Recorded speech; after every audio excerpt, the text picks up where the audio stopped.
Good evening, everyone. Tonight, we set sail across wine-dark seas, through storms and sirens, forgotten islands and ancient gods.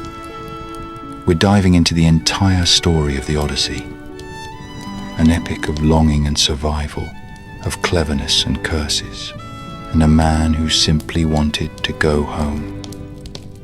As always, I'd love to know, where in the world are you listening from? And what time is it for you? Whether you're lying in bed, watching the moon drift by, or curling up with a warm drink in the quiet dark, this is your time to rest. This is a story thousands of years old, passed from voice to voice beneath the stars. And tonight, it's all yours. The city burned for days. Smoke coiled into the morning sky in heavy black columns, rising like omens toward the indifferent heavens. And the scent of charred stone and scorched flesh clung to every breath drawn within 100 leagues of Ilion. It had once been proud, a city of towering walls and gilded towers that gleamed under the Anatolian sun. Its high citadel home to kings who had held off 1,000 Greek ships for 10 long and bitter years. But no stone lasts forever, and no wall, however tall, can keep out deceit when it wears the skin of a gift. The wooden horse had been their ruin, pulled within the gates with songs and cheers. It stood silently in the city's heart, as hollow as the promises that came with it. Inside, 30 of the best warriors the Achaeans could muster waited like vipers in a basket, swords drawn and breath held, until night cloaked the city and the Trojans lay drunken and dreaming. Then the killing began, and when dawn returned, it rose not over Troy, but over its ruins. Among the ashes walked Odysseus of Ithaca, son of Laertes, known across the isles not for the strength of his sword arm, but for the sharpness of his mind.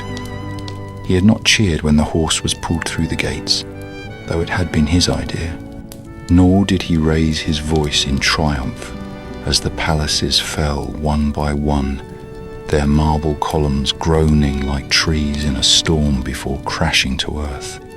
There was no joy in what he saw. He moved through the wreckage like a man haunted, his sandaled feet crunching over the remnants of a civilization that had stood longer than any man's memory.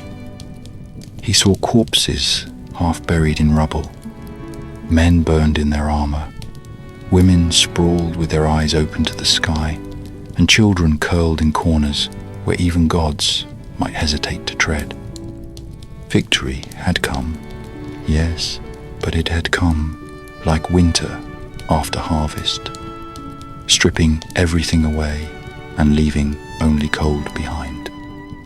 The Trojans were gone, their city broken, and the Greeks had won a war no one would forget, but there was nothing left to fight for. There is something strange about the end of a war. It is not a moment, not a single instant, when all swords are sheathed and peace descends like a soft blanket. It is a slow and uneven thing, a quieting of the blood, a fading of the cries, a growing awareness that all the anger and agony that once seemed to matter so deeply have become distant echoes. For Odysseus, the war had been too long. He had left Ithaca with black curls still on his shoulders, with a young son clinging to his wife's leg, and the promise that the gods would see him through. Now he was older, leaner, tempered like iron in the forge of war, and he had seen what lay at the end of glory. The other kings would sail home with their gold and their songs, but Odysseus felt no fire in his chest. He thought only of Penelope, her quiet eyes and patient hands, and of Telemachus, a child he had left behind who might now be a man. Archaeologists would later dig into the earth of northwestern Turkey and find the bones of Troy buried under centuries of silence. They would find crumbled walls, scorched stone, arrowheads lodged in collapsed gates, and ash layered so deep it told a story as clearly as any bard. They would call it Troy 8 and say it matched the dates of Homer's songs, that there had been a real city and perhaps even a real war.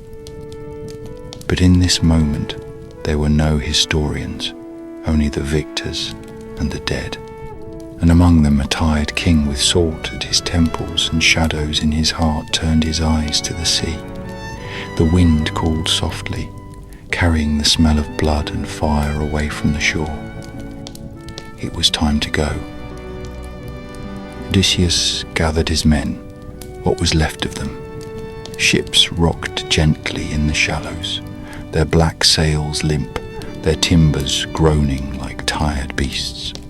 There were no cheers as they boarded, no songs, just the silent rhythm of feet on planks and the groaning of oars as they set out once more into the open sea. Behind them, Troy smouldered. Ahead, the vast and unknowable sea stretched like a dark promise. No one knew the journey that lay ahead, least of all Odysseus, and the gods, watching from their thrones atop Olympus, began to whisper. The sea was calm when they left Troy. It stretched out before them in a mirror of silver and ash, still smeared with the smoke of the smouldering city behind. The ships rowed slowly at first, oars dipping into the tide with a soft rhythm that seemed almost reverent. There was no laughter on the decks, no jubilant songs. The Greeks had expected triumph to taste sweet, but the ashes of Ilion clung to their tongues. For 10 years they had fought, and now, with Troy finally fallen, they sailed not as victors returning home, but as men hollowed by time and sacrifice. The war had taken from them more than comrades and youth. It had taken their certainty. What lay before them now was not peace, but the unknown, for no man can spend a decade at war and return unchanged. Odysseus stood at the prow of his black ship, one hand on the rail, the other wrapped in the folds of his dark cloak.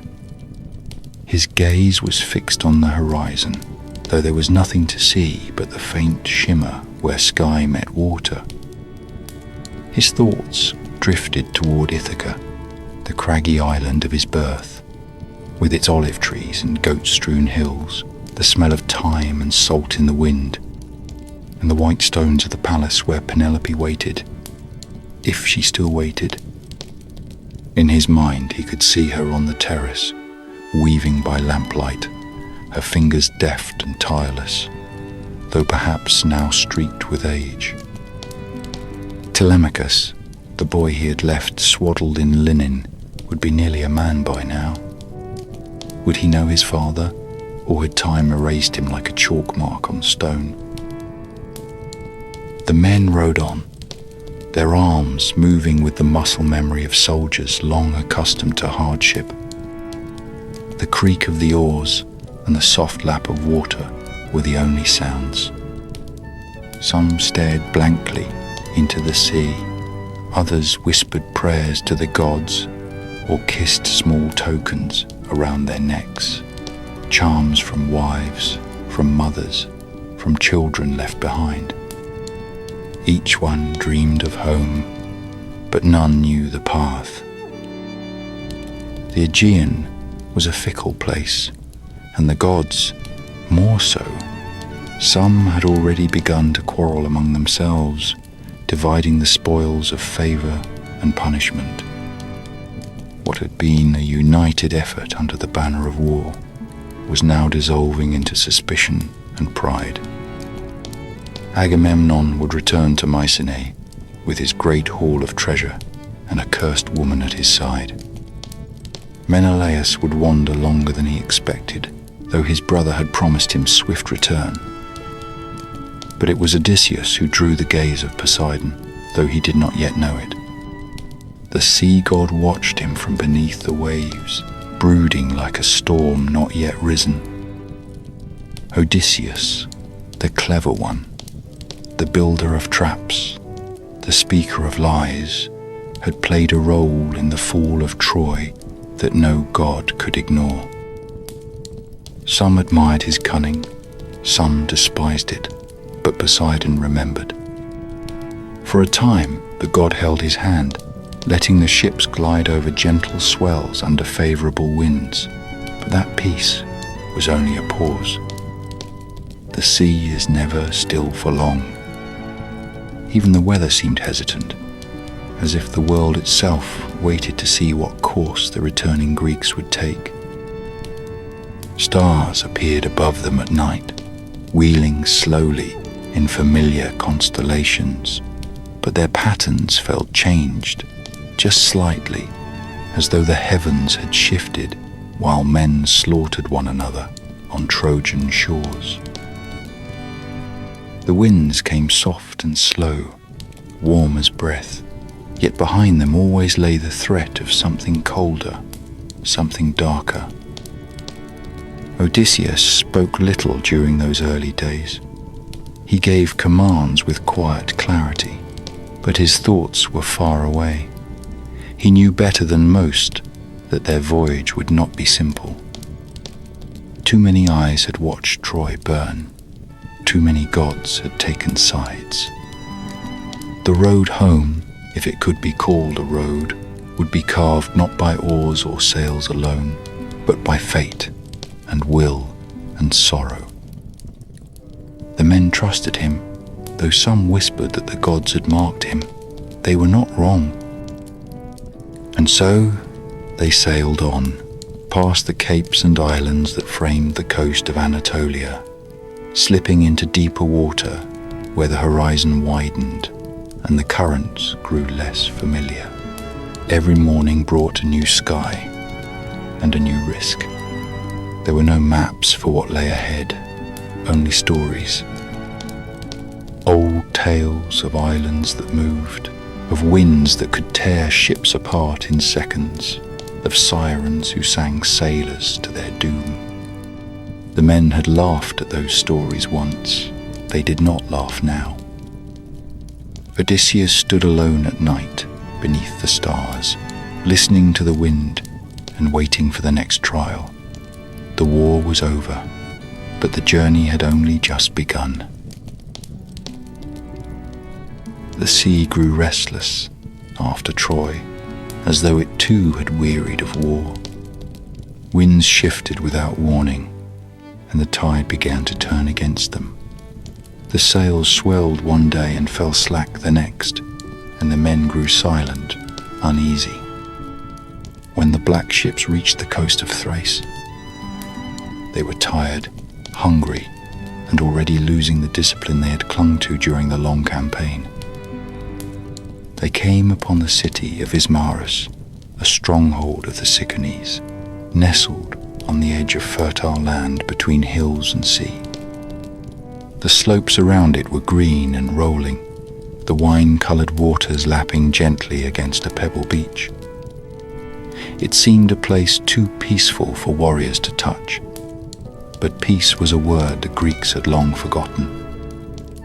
They had spent a decade taking what they needed by fire and blade. Why should now be any different? Odysseus did not command them to land, but he did not stop them either. And so they did what they had done in so many other cities. They came ashore at dawn, swords drawn and torches in hand. The Cyclones were taken by surprise, the morning still clinging to mist, and their guards still half in sleep. The Greeks fell upon them like wolves. They slaughtered the men who stood in defense, chased the women through the narrow streets, broke open storehouses, and stripped temples of their treasures. They feasted on stolen meat, drank stolen wine, and cheered as they dragged golden slaves down to the shore. It was not the first time these men had taken a city. It would not be the last. And yet, there was something different in the air at Ismarus. Something heavy. Something watching. Odysseus urged them to take what they needed and leave before the gods turned their eyes upon them again. He had seen what pride and delay could bring. He had watched it burn Troy to the ground. But the men did not listen. Drunk on victory and wine, they wanted one more night to revel. They had lost too many comrades. They had won too few spoils. They laughed at caution and wrapped their arms around captive women. They lit fires and sang songs into the dusk, believing that the sea would wait for them, that the land would stay still beneath their feet. It did not. At first light, the Cicones returned, not scattered and broken, but organized, armed, and reinforced by tribes from inland. The hills spilled over with warriors. Bronze flashed in the rising sun. The battle was sudden and merciless. The Greeks, still heavy with wine and sleep, scrambled to form ranks on the beach. Arrows rained down from the ridges. Spears cut through the surf. The fight was short, brutal, and without glory. Men who had faced Trojans for a decade now died in the sand at the hands of simple herdsmen and farmers. The tide that had once carried them to glory now threatened to carry them away in disgrace. Odysseus fought like a man possessed. He rallied the survivors, pulled his captains into line, and ordered a retreat to the ships.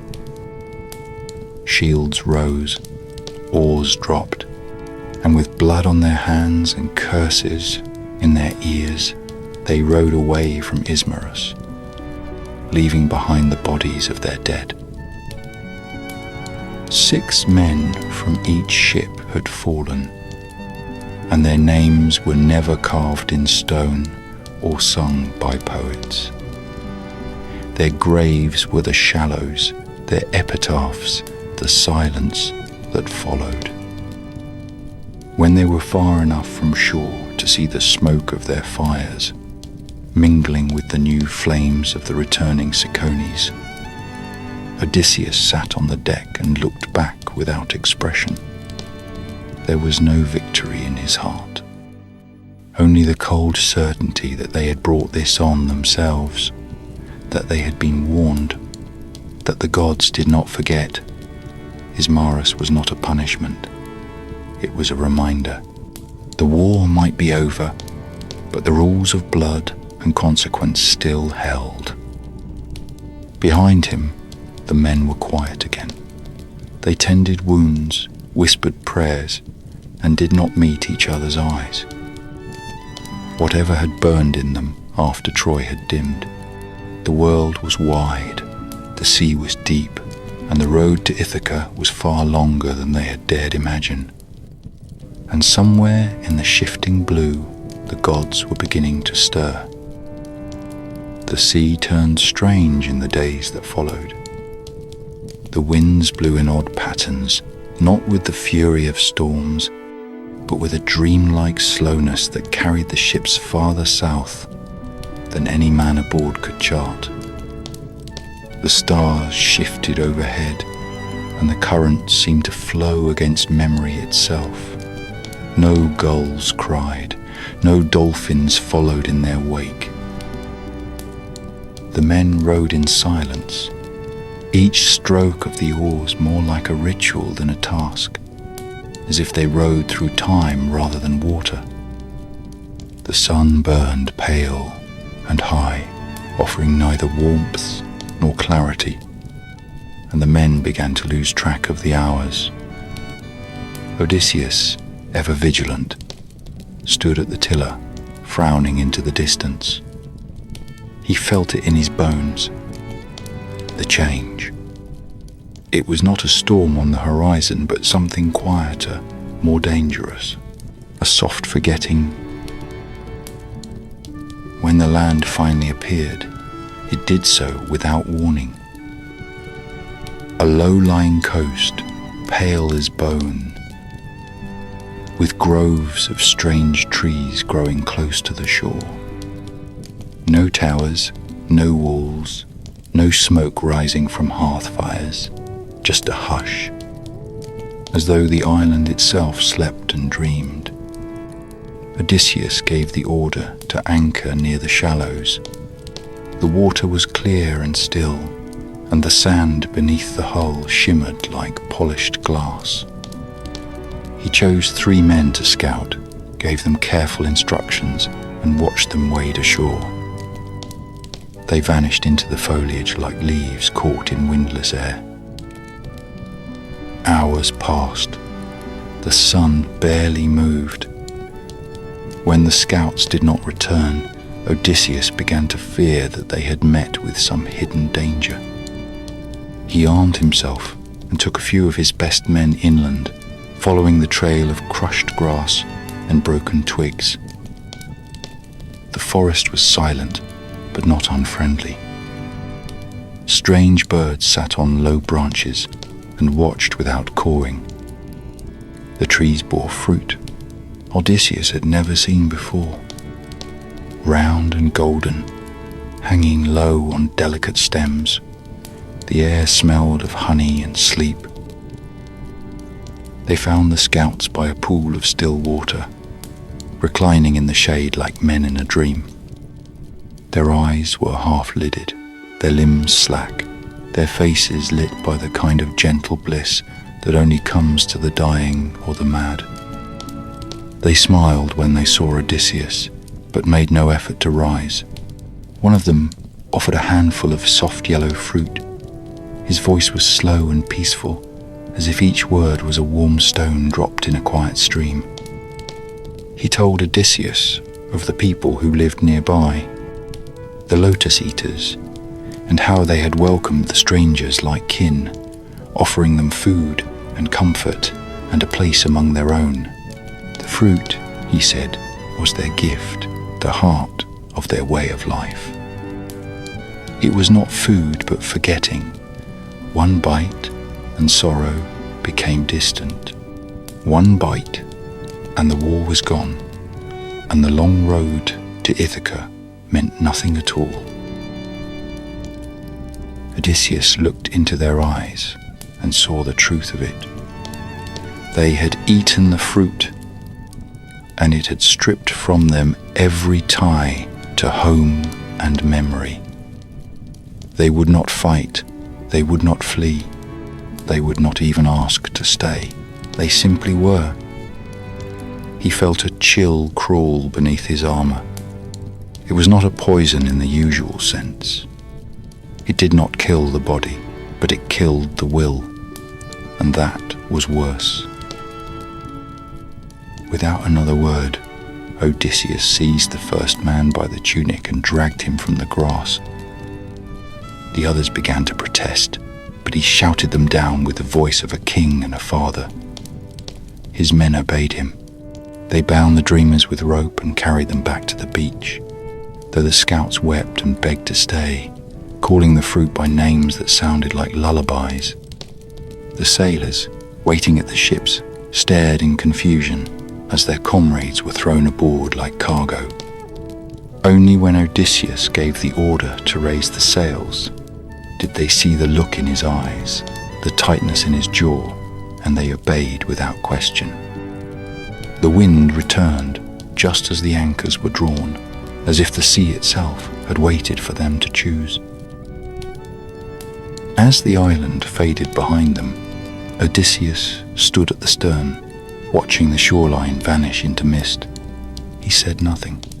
The bound men wept for what they had lost, not understanding that it had never been theirs to keep. It was not evil that dwelled on that island, but something softer, a kindness too deep a peace without roots.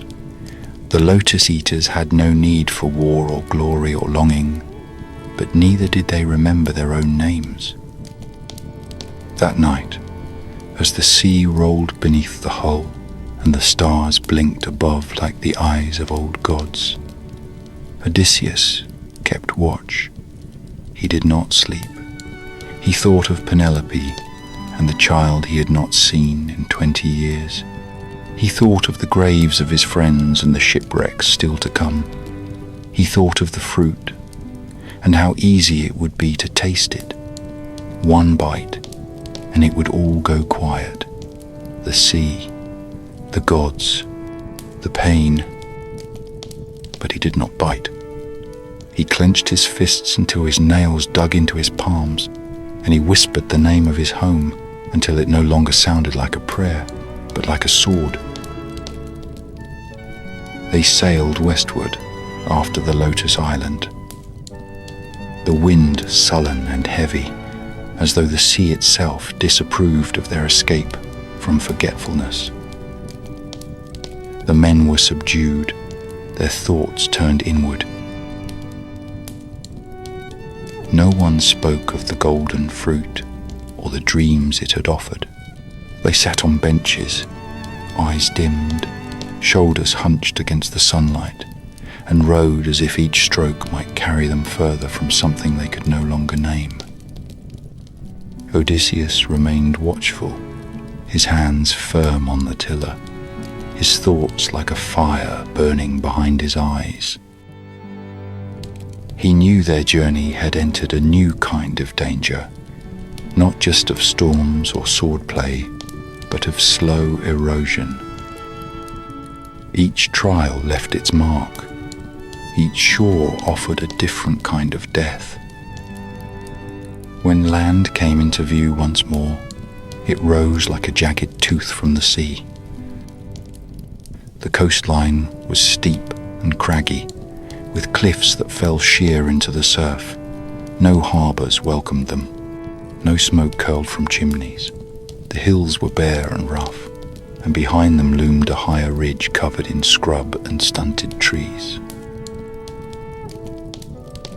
They sailed along the shore until they came upon a small inlet, a half-moon cove guarded by rock and reef, with fresh water flowing from a spring and a meadow thick with grass and wild goats. It seemed a good place to rest, to mend sails and restock provisions. Odysseus gave the order to land. They hauled the ship ashore and gathered wood for fires. The men hunted easily among the hills, slaying goats and feasting well for the first time in many days. Their spirits lifted, but Odysseus's gaze kept drifting inland. From the ridge above, he had seen something strange. A large cave set into the cliffside like the mouth of a slumbering beast, and near it, strange pens made of stacked stone and timber. Sheep grazed freely nearby, unafraid of men or fire. There were signs of habitation, but no roads, no cultivated fields, no ships or harbours. It was a land untouched by trade or war, a quiet, isolated place.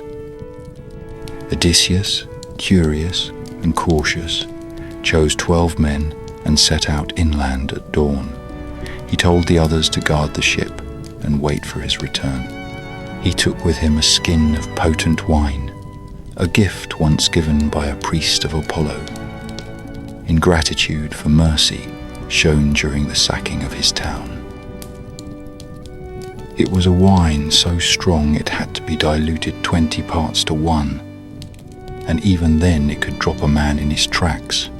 Odysseus had kept it close all this time, a secret weapon in a world ruled by force and favour. The land grew stranger as they climbed. There were no signs of plough or road. The air was thick with the scent of animals and damp stone. The cave loomed larger with every step, and when they reached it, they found it half shaded by overhanging rock and marked by the soot of ancient fires. Inside were great clay jars of milk and cheese, racks of drying meat, and baskets of sheep dung neatly swept. Everything was huge. The tools were crude but enormous, the shelves chest high to a grown man. The sheep themselves were larger than any they had seen, thick of wool and placid-eyed. The men grew uneasy, sensing that whatever dwelled here was no common shepherd, but the hunger in their bellies and the thrill of discovery pushed caution aside. They lit a fire, cut slices of cheese, and waited for the owner to return. He came at dusk. The sound of his footfalls alone froze the blood in their veins. Stones shifted beneath him like pebbles. The sheep came in first, docile and bleating. Then the silhouette of the giant filled the cave mouth. He stood as tall as the roof, broad as two oxen yoked together. His face was brutish and uneven, but it was the single eye in the center of his forehead that held them transfixed. One eye, wide and black, gleaming with dull intelligence. He moved slowly, deliberately, sealing the cave with a great slab of stone that took all his strength to roll into place. Then he turned to the firelight and saw them. There was no talk of hospitality, no questions, no greetings. The Cyclops, for that was what he was, a child of the old gods and the deep earth, reached down and seized two men before the others could rise. He dashed their skulls against the stone and devoured them raw, bone and all, blood running down his chin like wine. The Greeks screamed and scattered into the shadows, but there was nowhere to run. The stone blocked the entrance. They were trapped in the lair of a monster older than memory, and the only thing between them and death was the wit of their captain. Odysseus said nothing that night. He watched the giant sleep, his belly round and slick with gore, snoring like a volcano. Odysseus turned the plan over in his mind, piece by careful piece. There was no fighting this creature. No spear or blade would pierce that hide. He would have to be tricked. At dawn, when the Cyclops stirred and began his morning routine, milking the sheep and making his breakfast of another unfortunate Greek, Odysseus stepped forward. He brought the wine. He bowed low and offered it with both hands, speaking in the tones of a humble wanderer. The Cyclops, curious, drank. He liked the taste and asked for more. Odysseus gave it 3 times. The giant's words began to slur. His breath grew heavy and his eye began to close. Before the giant slumped into his drunken stupor, he asked the name of the clever stranger. Odysseus smiled with cold cunning and replied, "My name is Nobody." The monster laughed and promised to eat nobody last. When the Cyclops had collapsed into wine-sodden sleep, Odysseus gathered his men and showed them the sharpened stake he had carved from a piece of green olive wood. They heated it in the fire until it glowed red. Then, with all their strength, they drove it into the single sleeping eye of the Cyclops. The sound was like a wet tree splitting. The creature screamed, thrashing and howling. Tearing the air with his pain, the cave shook. Blood and smoke poured from the ruined socket. He clawed at the air, calling for help from the other Cyclopes who dwelled in the hills nearby. They came, calling through the stone, asking what had happened. The blinded giant cried out, "Nobody has hurt me, nobody is killing me." The others, hearing this, cursed him for his drunkenness and left him to his suffering. Odysseus and his men waited through the night as the Cyclops raged and roared, groping blindly for them. They dared not sleep. At dawn, when the giant rolled aside the stone to let the sheep out to graze, Odysseus tied his men beneath the bellies of the largest rams. He clung beneath the biggest of all, silent as breath. The blinded Cyclops stood in the mouth of the cave, running his hands over the backs of the animals as they passed, feeling for men. He found none. The Greeks slipped past him, clinging to wool, and once they were outside, they cut themselves free and ran to the ship. As they pushed off from the shore, Odysseus stood at the stern and shouted back to the cliffs. He could not help himself. Pride rose in him like a tide, and he cried out his true name. "I am Odysseus of Ithaca. It was I who blinded you, monster. Tell your father it was I. Tell Poseidon." The Cyclops roared, lifting his arms to the sky, and called upon the god of the sea, his father, to curse this man who had stolen his sight. And far below the waves, something ancient stirred. The ship pulled away from the shore as fast as oars could churn water. The men rowed with the desperation of men who had looked death in the eye and found it half blind but still grasping. The cliffs of the Cyclops Island loomed behind them, grey and jagged, lit by the pale light of morning. Smoke still curled from the cave mouth, and the howls of the blinded giant echoed faintly across the waves. The men said nothing. Their hands were bloodied from gripping the ropes that had bound them beneath sheep. Their backs ached, their legs were raw, but they were alive, and that was enough, for a moment. Then Odysseus stood at the stern. The wind was behind them, and the sails were beginning to fill, the ship easing into a smoother rhythm, the danger left behind. He turned his eyes to the shore, to the black mouth of the cave that had swallowed and nearly destroyed them, and he raised his voice. He shouted not a farewell, but a name, his own name. A name that had once carried weight among kings. "I am Odysseus, son of Laertes, king of Ithaca. Tell your father who blinded you. Tell him who outwitted you.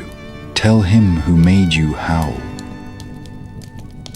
The men froze. Oars slipped. Eyes turned toward their captain in disbelief. It was as though he had tossed a stone into still water, and they were all watching the ripples spread. For a moment, all was quiet. The cliffs stood tall. The waves lapped softly against the hull. The sheep bleated somewhere in the hills. Then the roar came. A voice like the cracking of mountains, thick with agony and rage, rising from the island and striking the sea like a hammer. The Cyclops had heard, and he had called upon his father. Poseidon, Earth-shaker, Lord of the sea, brother of Zeus and Hades, god of salt and storm and vengeance. The sea that had moments before been smooth and quiet began to shiver. The winds twisted. Clouds gathered where there had been none. The very water seemed to breathe, inhaling deeply beneath the hull. The sky turned the color of iron. And every man aboard that ship knew, with the cold certainty that settles in the belly like stone, that the sea would never be safe again. Poseidon heard his son's curse. He listened to the words spoken by Polyphemus through shattered teeth and bloodied lips. The god did not speak in reply. He did not need to. The answer came in the turning of the tide, in the sudden pitch of the ship, in the pull of forces unseen. It came in the tightening of Odysseus's jaw, in the way his eyes searched the horizon for storms that had not yet formed but would. He knew what he had done. His pride had struck a deeper wound than the stake driven into the Cyclops' eye. He had declared himself to the gods. And gods do not forget. That night they found no safe harbour. The winds drove them south and east, then back west again, as if the sea itself could not decide where to send them. Stars were hidden behind veils of cloud. The moon shone like a knife's edge before vanishing altogether. The men clung to the sides of the ship and whispered prayers to gods who would not answer. Some wept, some cursed, but all of them turned their eyes again and again to Odysseus. It was he who had brought them to Troy, he who had led them out of the Cyclops' cave. And now it was he who had spoken too loudly, who had drawn the wrath of a god who ruled the very waters beneath them. Odysseus did not sleep. He stood at the stern with one hand wrapped around the tiller and the other clutching the cloak around his shoulders. His face was unreadable, carved from the same stone as the cliffs they had escaped. He said nothing, but inside him the fire of shame burned hotter than the pride that had sparked it. He had outwitted a monster, but he had forgotten that monsters have fathers, and fathers, especially divine ones, have long memories and endless reach. As the sun rose behind veils of mist, they saw the sea calm once more, but it was a silence that promised nothing. It was not peace, it was not mercy, it was the breath before a storm. And Odysseus, though still far from home, knew in his bones that he had crossed a line that could not be uncrossed. The sea would rise against him again and again, not because he had sinned in ignorance, but because he had spoken his name in triumph. And the gods, above all else, do not suffer mortals who forget their place. The sea gave them no rest, only brief moments of mercy.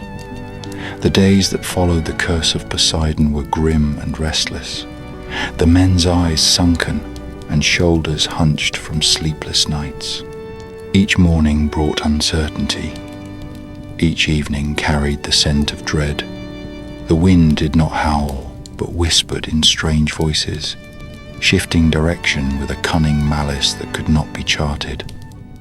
The stars above no longer seemed to hold meaning.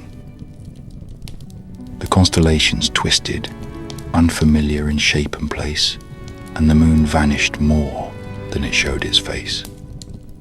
Odysseus stood at the helm through much of it, hands blistered from rope and salt, eyes fixed not on the sea before him but on something deeper. He was not simply navigating the waves, he was navigating the will of gods, and that was a far crueler current. It was on the 12th day, after they fled the island of the Cyclopes, that they came upon a place unlike any other they had seen. The island rose from the sea in smooth green swells, and its cliffs were capped with towers that shimmered not with marble, but with polished bronze that gleamed like fire under the sun. The shoreline was calm, the harbour gentle, and the scent of the air was not salt and decay, but cedar and spice. The men exhaled as if they had been holding their breath for days. Even the sea seemed to ease beneath the ship as they sailed toward it, as if it too bowed to the strange power that lived there. This was the floating isle of Aeolia, home to the keeper of the winds. The halls of Aeolus were carved into a cliffside and polished until the stone shone like pearl. The king himself was no warrior or priest, but a god-appointed warden, a man granted the stewardship of the winds by the will of Zeus himself. His palace thrummed with air that shifted and stirred without source, and the voices of his children echoed in the halls like birdsong. Aeolus received Odysseus with the courtesy of an old ally, though they had never met. He had heard of the sack of Troy, of course. The world had heard of it, and he recognized in Odysseus not just a veteran of that long war, but something else, something older and more cunning. They feasted in the high hall for a full month, eating and drinking beneath painted ceilings while the wind circled outside like wolves waiting for the gates to open. Aeolus listened to Odysseus recount the tale of the journey thus far, the fall of Troy, the raid on the Cicones, the cursed fruit of the lotus eaters, the horror of the Cyclops. He said little in reply, but his face darkened as the story unfolded, as though he could hear in the thread of Odysseus's voice the low murmur of divine wrath that had begun to haunt the man's every step. When the tale was finished, Aeolus made a gift. It was not gold or weaponry. It was a thing both more simple and more powerful. He took a great ox-hide bag, and into it he sealed all the winds that might oppose Odysseus. He bound it tight with silver cord and told him that so long as he kept the bag shut, no storm would touch them. Only the gentle west wind remained outside the bag to carry them safely home. Ithaca lay just beyond the edge of the world now. If he sailed well and the gods looked kindly, he could reach it in 10 days. Odysseus took the gift and bowed low, grateful beyond words. They set out the next morning, the sea calm and the sky clear. The ships moved swiftly, the west wind filling the sails like the breath of Athena herself. The men sang again. They laughed. They wept in secret joy. The coastline of unknown lands fell behind them, and the promise of home shone before them like a lantern. Odysseus did not sleep, not at first. He kept the bag close, lashed to the mast with a cord no man could undo without cutting. The men asked what treasure lay within, but he said only that it was a gift for the gods, nothing more. But days passed, and sleep stole upon him. When they were near enough to Ithaca to see its pale cliffs through the morning haze, the island a whisper on the horizon, Odysseus allowed himself rest. His eyes closed, and with them the door to caution. The crew had waited. Their curiosity, once quiet, had grown into suspicion. The bag was never opened. Odysseus guarded it like gold. They spoke in hushed voices. Surely it was treasure he meant to keep for himself. Perhaps stolen wealth. Perhaps the spoils of Troy. Perhaps enough to buy 10 kingdoms and live like a god. In the still hours of the night, when Odysseus lay in a dream of Penelope's arms and Telemachus' voice, 2 men crept to the mast and slit the cords with a dagger. The bag opened with a groan, and the winds screamed as they were released. The ship lurched, the sky blackened, the sea rose with a fury it had not shown in weeks. Waves crashed over the deck, the sails snapped and tore. The men screamed as they were thrown from their benches. Odysseus woke to a sky in chaos and a ship tumbling backwards through space and time. Ithaca vanished like a ghost. The winds drove them in circles. Days passed. The horizon stretched. Their hope unraveled.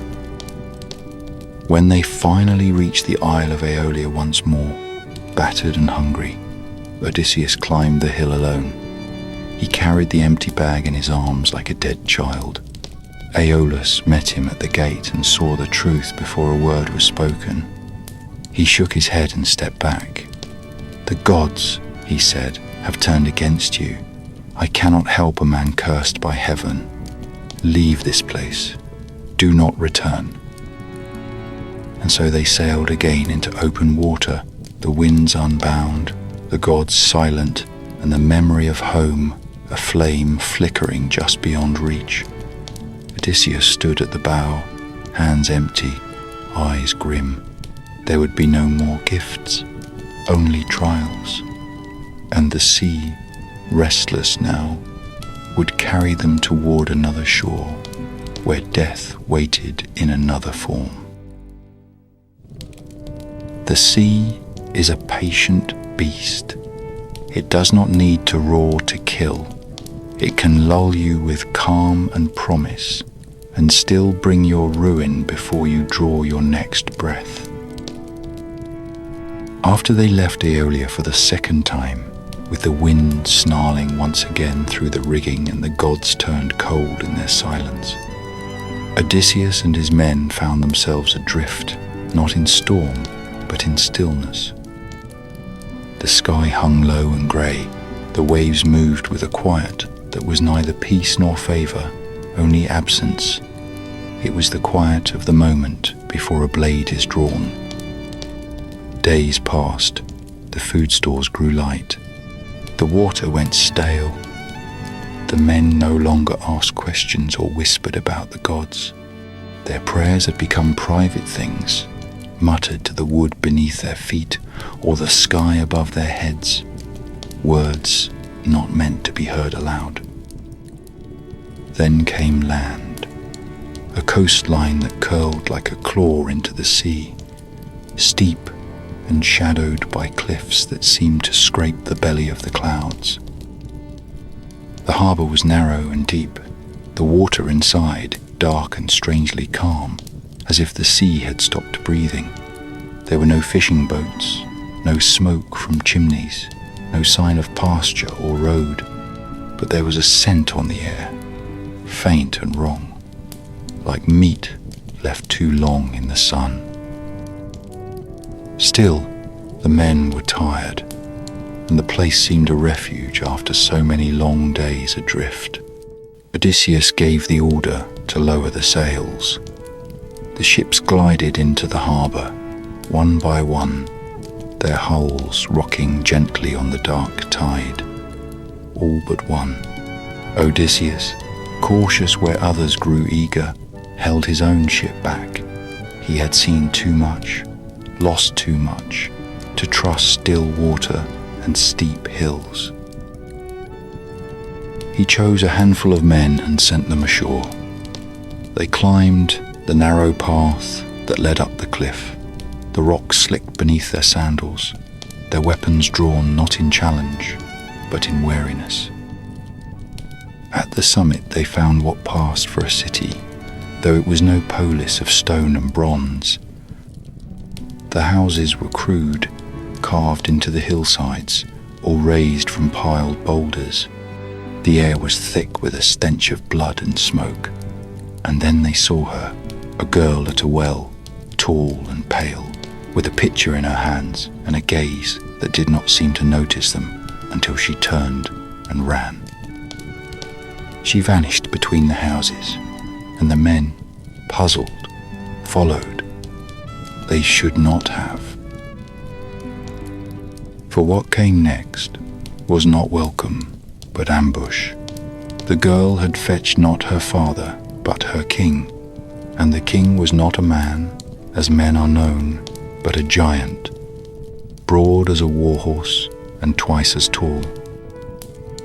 His skin was the colour of granite, and his eyes burned with a hunger that knew neither mercy nor hesitation. He stepped from behind the stones and seized one of the sailors before the others could cry out. The man screamed only once, before the giant broke his spine across a knee and hurled his body against the wall. Blood painted the rocks. The others turned to run, but it was already too late. For these were not men who merely ruled by strength, They were the Laestrygonians, an ancient tribe of cannibals, older than cities, older perhaps than gods, and their hunger was not for land or gold, but for flesh. The narrow harbour below had become a trap. As the scouts fled back down the cliff shouting warnings, the giants came. They poured from their stone houses like bears from a cave, hurling rocks the size of oxen onto the ships below. The cliffs gave them the high ground, and from it they rained death. One by one, the ships were smashed against the harbour walls. Sailors dove into the sea, only to be speared from the shore, or seized from the waves and torn apart with hands like claws. The water turned red. The screams echoed like the howling of dogs in a storm. Only Odysseus, whose ship had stayed outside the cove, escaped the slaughter. He had seen the first boulder strike, had heard the sound of bones breaking against timber, and he had given the command to row hard and fast before the second ship had even begun to burn. His oarsmen did not question. They pulled with all the strength their fear could give them, and the black ship turned and fled, cutting through the water like a knife. Behind them the harbour filled with fire and blood, and above it all the giants roared in triumph, their mouths wet with the remnants of men. When at last the sea hid the cursed shore from view, Odysseus looked out over what remained. One ship, one crew, 11 vessels, lost. Hundreds of men, friends, kinsmen, warriors who had survived 10 years of war, now devoured in a single morning. The deck was silent but for the soft weeping of those too tired to scream. No one spoke of revenge. No one asked for justice. They had seen monsters before. They had escaped gods and curses and storms. But this was different. This was not myth or punishment. This was hunger, raw and real, and it had stripped them of everything but the will to survive. Odysseus stood alone at the prow that night. He did not speak, he did not weep. He listened to the sea and the wind, and he watched the stars return one by one. He counted the dead by the weight in his chest, and when the first light of dawn touched the eastern sky, he turned his face away from it. The gods had taken much, but they had left him one thing still, his journey, and he would see it through. The sea did not speak, but it watched. After the massacre at Telemachus, after the screams had faded and the cliffs of the Laestrygonians vanished behind them, like a nightmare swallowed by fog, the survivors sailed on in silence. Only one ship remained now. One hull held the remnants of an army that had crossed half the world and survived the fire of Troy. The men moved like ghosts across the deck, their skin tight against bone, their eyes sunk in hollow sockets. The wind moaned in the rigging, and the timbers creaked beneath their feet, and the sound was more alive than they were. Even Odysseus, who had weathered every horror with iron will, now stood alone at the prow, like a statue carved from old grief. He did not sleep, he did not eat. He watched the horizon with the quiet of a man who expects nothing and fears everything. It was the sea that chose their course, not any hand upon the rudder. Days passed in a haze of hunger and dread, until at last they saw land rising out of the mists, like something half remembered from a tale told in childhood. The island of Ogygia lay before them, low and green, ringed with forests of oak and cedar, and crowned with smoky hills. The shoreline was gentle, the harbour wide and still. Birds wheeled overhead, and the air was rich with the scent of life. It looked like no place of danger, But after Telemachus, the men no longer trusted their eyes.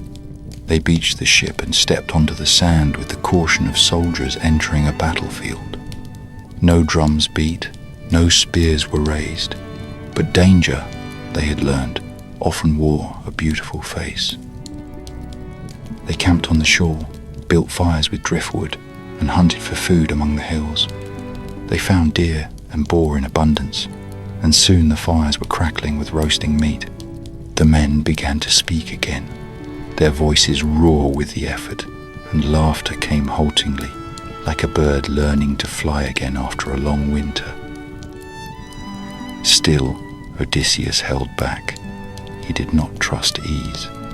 He watched the smoke curl into the sky and thought of the gods, of Poseidon's wrath, and the long road still ahead. The island was too quiet, too clean. It had not been touched by war or ruin, and that in itself was strange. On the third day, Odysseus sent out a scouting party. He chose 20 men and placed their command in the hands of Eurylochus, his most cautious lieutenant. They followed a winding path into the hills, past streams that whispered over stone and trees that swayed without wind. The birds did not flee from them. The animals did not startle. It was as though the island did not fear men, and perhaps it did not need to, for in the clearing at the top of a hill stood a house unlike any they had seen before. Built of polished stone and roofed with copper, it gleamed in the sunlight like a jewel left upon velvet.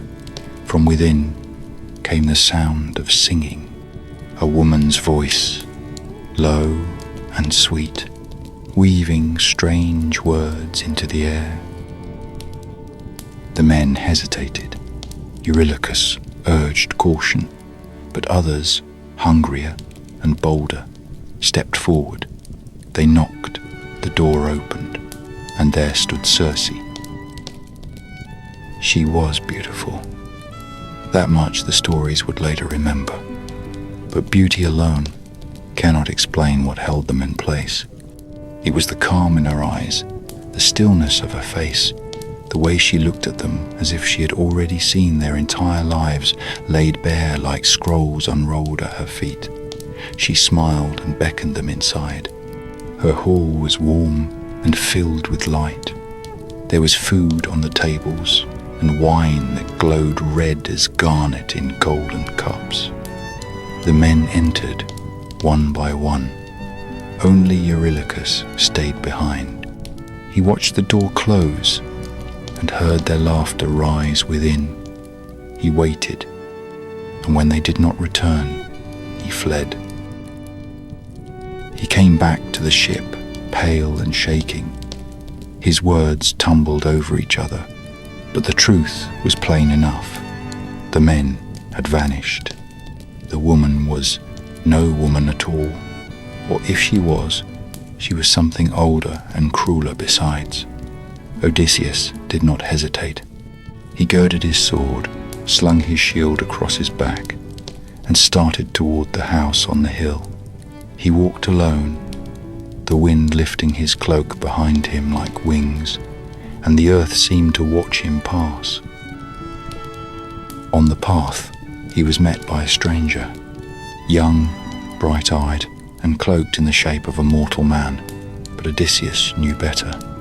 Hermes, the messenger of Olympus, stood before him. The god spoke quickly, offering both warning and aid. The woman was Circe, daughter of Helios, sister of witches, a weaver of dark spells. She had turned his men into animals, pigs that wandered her pens and ate from her hand. But there was hope. Hermes drew from his robes a single stalk of a black-stemmed flower, its petals pale as snow. Moly, he called it, a gift against her magic.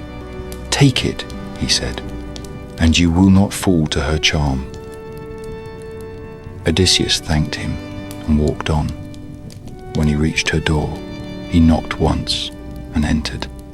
The hall was just as Eurylochus had said, warm and glowing, heavy with perfume and the scent of meat. Circe sat at the head of the table, her eyes curious, her smile unreadable. She offered him a drink, and he took it. Her hands stirred it with a silver wand. Her lips whispered words no man should hear. Then she gave it to him. He drank, and nothing happened. She stepped forward to strike him with her wand, but Odysseus drew his sword. The blade sang through the air and stopped at her throat. Circe froze. For a moment, all time stopped with her. Then she laughed, not with mockery, but with something like relief. "You are not like the others," she said. And Odysseus, breathing hard, lowered his sword. She swore no harm would come to him. She kissed his hand and offered peace. The spell was broken. The men were restored, but nothing, from that moment on, would be as it was. Circe kept her word. The men who had been pigs once more walked on two legs. They stumbled from her pens dazed and blinking, their minds slowly returning as though pulled from deep water. They had not known they were beasts. Their thoughts had been fog and instinct, but now the fog had lifted, and the shame came with it. They remembered the laughter in her hall, the sweet taste of wine, the warmth of her gaze. They remembered trust. That was the cruelest part. Circe stood before them and asked for forgiveness, and though her eyes were clear and her words soft, none could say whether the sorrow in her voice was true or merely well practiced. Still, Odysseus did not strike her. He sheathed his sword and accepted her welcome. Perhaps he had seen too much cruelty to recognize it when it wore a kindly face. Or perhaps he knew that sometimes even monsters grow weary of being monsters. She led them to her hall and gave them food and beds and songs in the evening light. Her servants moved like shadows, women with silent steps and downcast eyes, and the house itself seemed to breathe around them. The walls were hung with fine tapestries, the floor paved in coloured stone, and the air was heavy with the perfume of strange herbs and flowers that bloomed only on that island. The nights were warm and filled with voices, and for the first time in many months, the men laughed without bitterness. They laid down their swords. They washed the blood from their skin and let their wounds heal. And so the days became weeks, and the weeks months, and still they did not leave. Circe was more than a sorceress. She was a goddess in her own right, born of a line older than Olympus, touched by fire and star and ocean. Her voice could still a man's heart or drive it mad. But she was also lonely. In Odysseus, she found not just a warrior, but a mind sharp enough to match her own. They spoke in long hours under torchlight, of the stars and the dead, of the gods and the silence between their names. She poured him wine and asked no questions he would not answer. He spoke of Ithaca sometimes, but less often than before. She listened, she smiled. When he touched her, she did not flinch, and he stayed. His men called it a blessing. They ate their fill. They slept in soft beds. They forgot the fear of drowning, the taste of hunger, the cries of their dying friends. The ship lay on the beach, gathering moss. The oars were stacked like firewood. The sails folded and dry. Odysseus walked the hills with Circe by his side and watched the seasons begin to shift. They spoke of old songs and ancient cities and the shadows that live beneath the waves. There was no talk of war, no prayers to Poseidon. The curse seemed distant, as if it had been left behind on some other island under a different sky. But the gods do not forget, nor do they forgive without reason, and dreams, however sweet, cannot last forever. One evening, as the sun bled into the sea and the hills turned to bronze, Odysseus stood alone on a cliff and looked westward. Ithaca lay somewhere beyond the horizon, a shape in memory more than a place. He could still see Penelope's face in the firelight.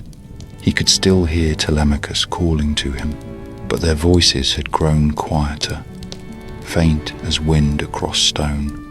He felt the weight of time upon his shoulders and knew he had lingered too long. The gods had given him a moment of peace, and he had turned it into a year. Circe knew it too. That night, she said nothing as he paced the halls. She only watched him, and in the morning, she met him with a solemn face and told him the way forward. It was not through any sea he had yet crossed, but into the land of the dead. There, she said, he must go, to the edge of the world, to the place where the river ocean circles the earth and the shadows of men wander forever. There he must seek Tiresias, the blind prophet of Thebes, whose soul still remembers what the living have forgotten. Only Tiresias can tell him how to reach Ithaca through the curse of Poseidon.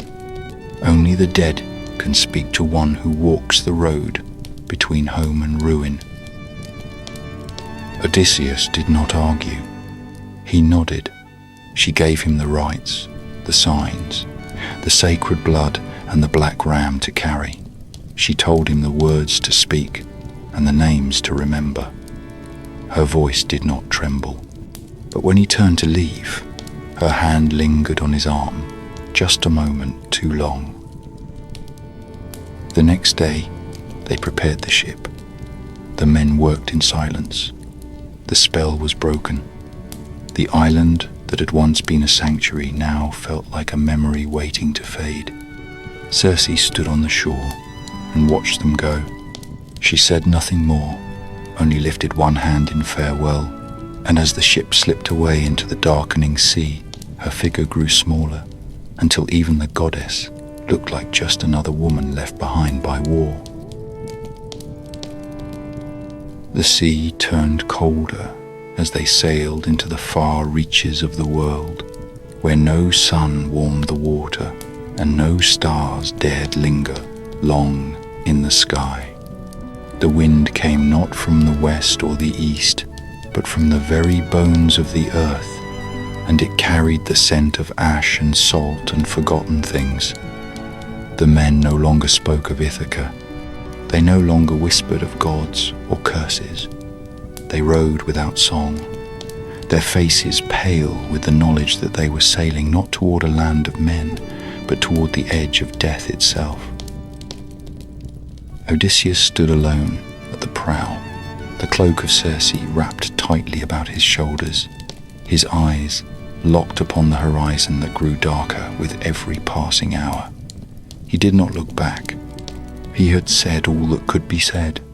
He had taken the rites, the sacrificial beasts, the wine and the barley, and he had carried with him the instructions of the enchantress who knew the names of stars and the scent of spells. There was no courage in him, only duty. Only the long, weary march of a man who has outlived every good reason to go on and must now walk the road of shadow to find what lies at the end of it. At last they reached the place. The river ocean, black and endless, curled around the rim of the world like a serpent, sleeping with one eye open. The waters did not ripple. They moved with the silence of ancient thought, and the trees that grew along its banks were grey with age and leafless as bones. There was no bird song, no insects hummed, only the low moan of the wind through hollow branches and the soft slap of water against the hull. Odysseus gave the command to stop. They beached the ship upon the shore of the land that was not land, and he stepped down into the cold earth with the slow reverence of a man entering a tomb that has waited centuries for its guest. He drew his sword and began the rites. The pit was dug in silence, a square of black earth carved into the flesh of the world.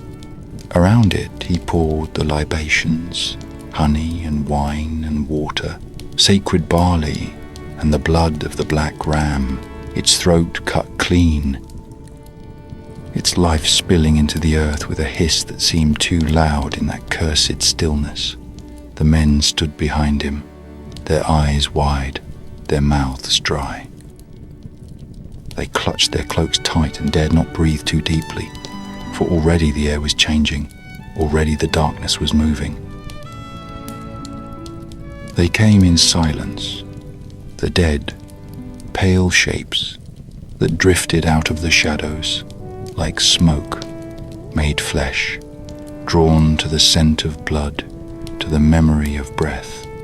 Their eyes were hollow, their mouths open as if to speak, but no words came. They surrounded the pit, hands reaching, heads bowed, crowding in with the hunger of centuries. Odysseus stood over the hole with sword in hand, guarding the offering. He called out into the gloom, his voice low and steady, asking for Tiresias, the blind prophet, son of Everus, the one who knew the paths that even the gods kept hidden.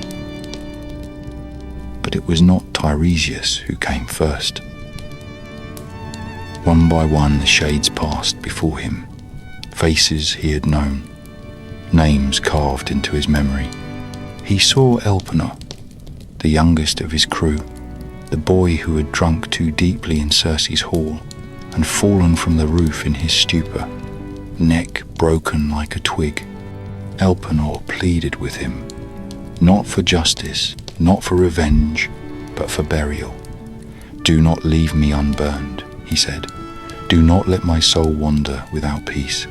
Build me a mound, set my oar upon it." Odysseus promised. He took the boy's name into his heart and sent him back into the gloom with that small comfort. Then another shade rose, a woman, tall and noble and quiet, his mother, Anticlea, dead before he could return, dead without the knowledge of his survival. Her eyes were filled with something too deep for words, not sorrow, not anger, something older. The silence of all the mothers who have waited and watched and grown still. She spoke of Ithaca, of Penelope who still waited with her loom and her grief, of Telemachus who had grown from child to man without a father's voice to guide him. She spoke of the suitors, of the vultures gathering in his home, feasting on his absence, and Odysseus wept. Not the tears of a warrior, not the tears of a king, but the tears of a man who had forgotten how much had been lost behind him while he marched endlessly forward. He reached to hold her, but she slipped through his arms like wind through reeds. The dead do not embrace, they remember. And then, at last, Tiresias came. The prophet was tall and lean, and though his eyes were closed in death, his face was full of sight. He stood at the edge of the pit and drank the blood, and his lips moved with ancient speech. He told Odysseus what he needed to hear, not what he wanted, not what he hoped. The way home would be long, still, and full of pain. The wrath of Poseidon was not spent. The sea would not forgive. He warned of Thrinacia, the island of the sun, where sacred cattle graze that no man must touch. He spoke of Scylla and Charybdis, of sirens and storms. He told of the bow and the axe, of the house filled with wolves in human shape, and at the end of all things, he spoke of a death far from the sea, a gentle death, a quiet death, after peace had been earned and the world had forgotten his name. That would be his reward. That would be his rest. The wind rose then, the river groaned. The dead began to stir, drawn closer by the scent of life. Their hands reached for him, their mouths gaped wider. Odysseus stepped back, sword raised.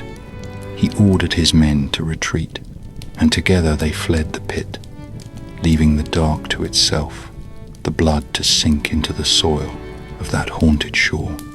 They ran to the ship and cast off, and the sea took them back with open arms, colder than before, but familiar now. The world of the living closed around them like a cloak, heavy and full of burden.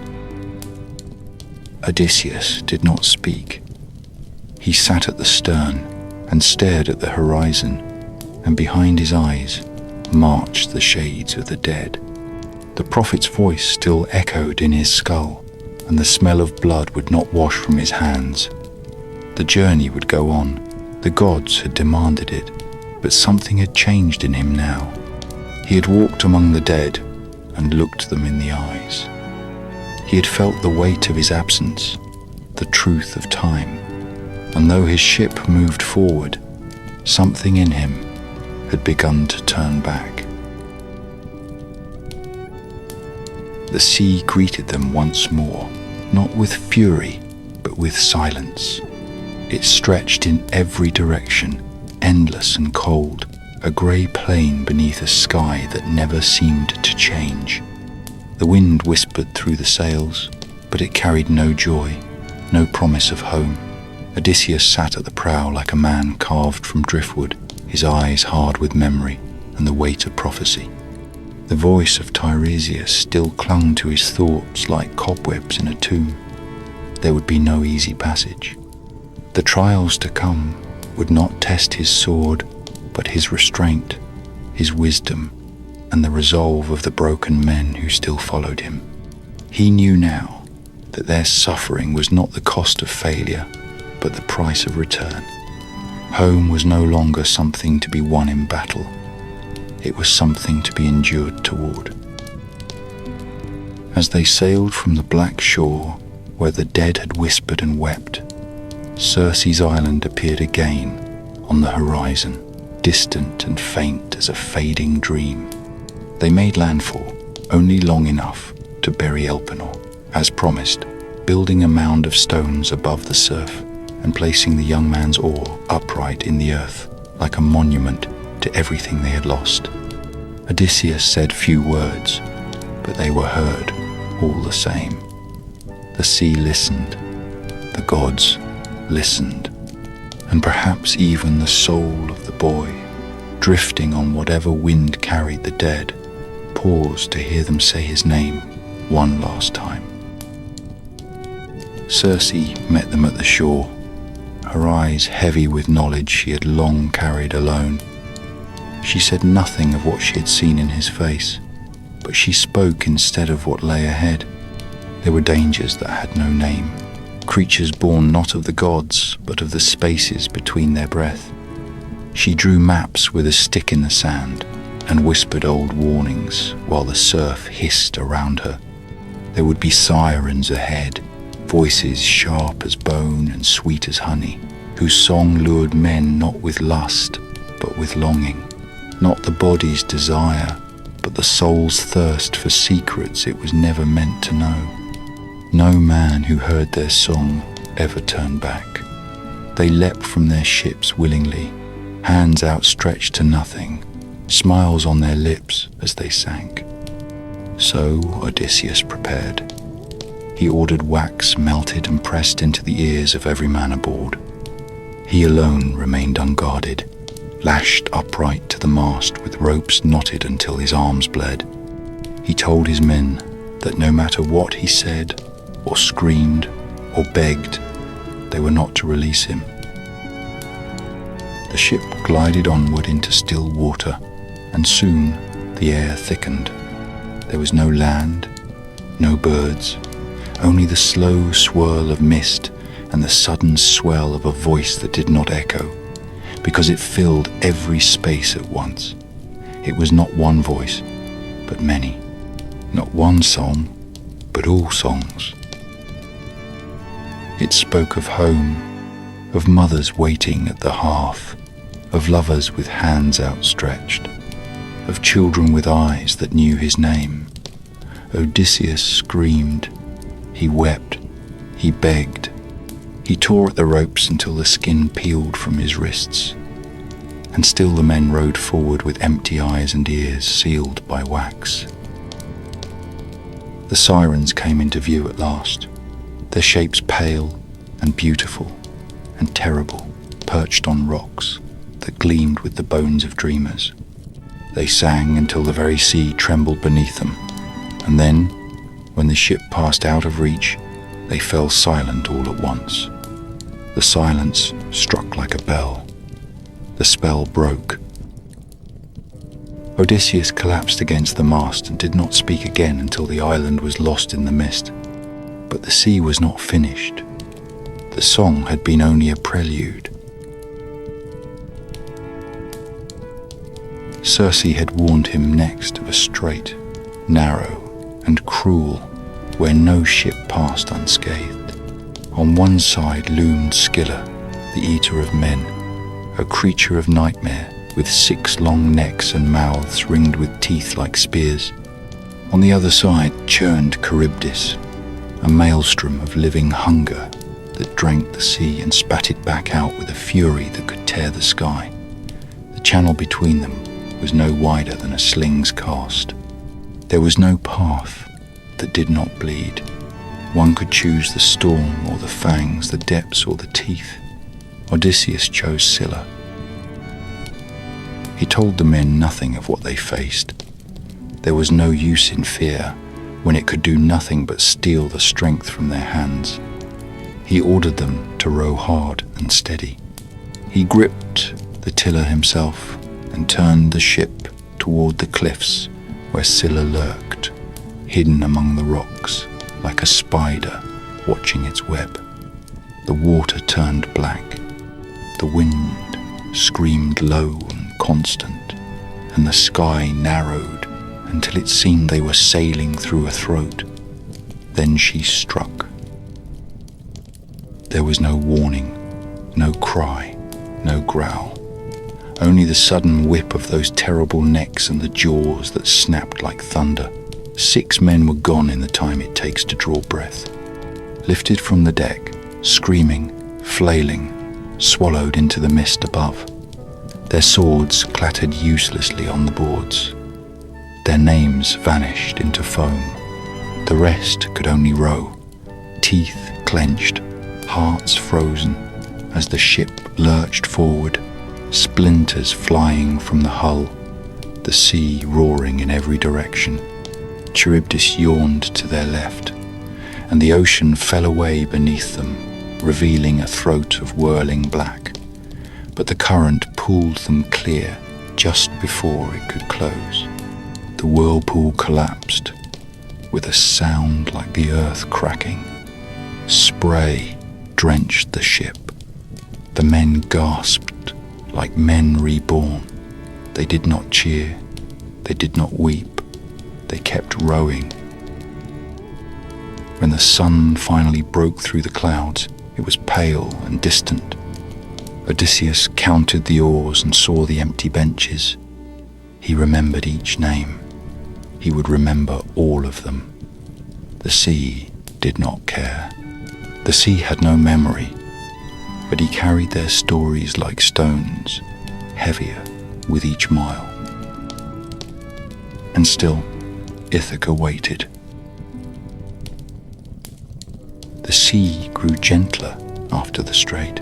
The sky cleared. The sun rose higher and lingered longer. The waves no longer threatened but swelled and dipped with a rhythm that lulled the men into silence. It was not peace, not truly. It was the silence that follows a scream, the stillness after a wound has been dealt and before the blood has finished spilling. The men said little. They worked in quiet rhythm, their eyes sunburned and hollow, their limbs gaunt. They were fewer now. Each empty bench on the ship stood as a marker of someone lost. There was no need to speak the names. The memory of each scream still rang in the planks beneath their feet. Odysseus did not rest. He kept to the prow, watching the horizon with a gaze that never blinked for long. The knowledge given by Tiresias and Circe still pressed against his chest, like a stone hung from his neck. They had warned him at one place above all others, an island sacred to Helios, the god of the sun, where the cattle of heaven grazed in eternal light. Golden beasts untouched by time or mortal hand, tended and watched by divine eyes. The punishment for harming them would be swift and absolute. No plea would be heard, no god would intervene. The sun himself had made it clear. The cattle were sacred. To kill one would be to strike at the sky. But men are weak, and hunger is crueler than any sword. As they sailed, a wind rose, a harsh one, wild and steady, that drove them off course. No matter how tightly Odysseus gripped the rudder, the gods were steering now, not kindly, not blindly, but with intention. They were pushed toward the island they had been told to avoid. They circled it, trying to find a way past, but the storm would not let them go. With each attempt, the sea grew higher, the waves more violent. At last, with their provisions low and the men muttering in open fear, Odysseus relented. They anchored in the bay, where the water shimmered with unnatural stillness, and the land glowed under a sun that did not set. The cattle grazed in meadows of green and gold, their horns ivory white, their eyes calm. They were perfect, untouched, eternal. Odysseus gathered his crew and made them swear. He told them what the prophet had said. He repeated the words of Circe. He looked each man in the eyes and said that death would follow any hand that touched the cattle. They nodded, they murmured oaths, they swore on their lives and the lives of those they had lost, and for a time they obeyed. But time is an enemy, when the belly groans and the sky will not clear. The wind would not lift. Days passed, then weeks. The storm above the island raged without rain, without thunder, only wind and hunger and silence. Their food ran out. They fished and hunted what they could, but the island seemed cursed to deny them. Birds flew high and out of reach. The trees bore fruit too bitter to eat. The very air felt heavy, as if the god who ruled it was watching and waiting for them to break. And at last, they did. It happened when Odysseus had wandered inland, seeking solitude or perhaps one last word from the gods. In his absence, Eurylochus, ever silver-tongued and sullen, stood before the others and offered his argument. Better to die at sea for disobedience than to starve like animals beneath the open sky. What kind of god would condemn men to suffer for want of meat, while plenty stood in the field before them? These were not mortal beasts, they were sacred. Their flesh, perhaps, would not rot. Their meat, perhaps, would save them. It was not defiance, he claimed, it was necessity. And so they killed. They chose the finest cattle, the golden ones with broad backs and calm eyes. They built a fire. They offered prayers. They made it a ritual. But it was a lie. A thin veil draped over a crime already known to the heavens. The smell of roasting meat drifted across the island, up into the sky, where the chariot of the sun paused in its path. The god Helios saw what had been done. He turned his face toward Olympus and demanded justice.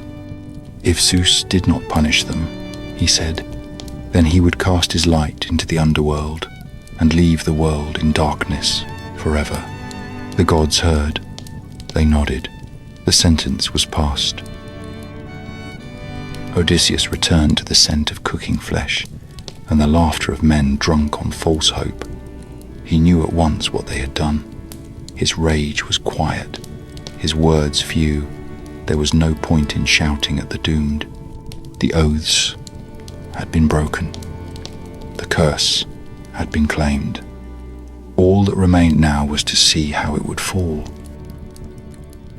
And it would fall soon.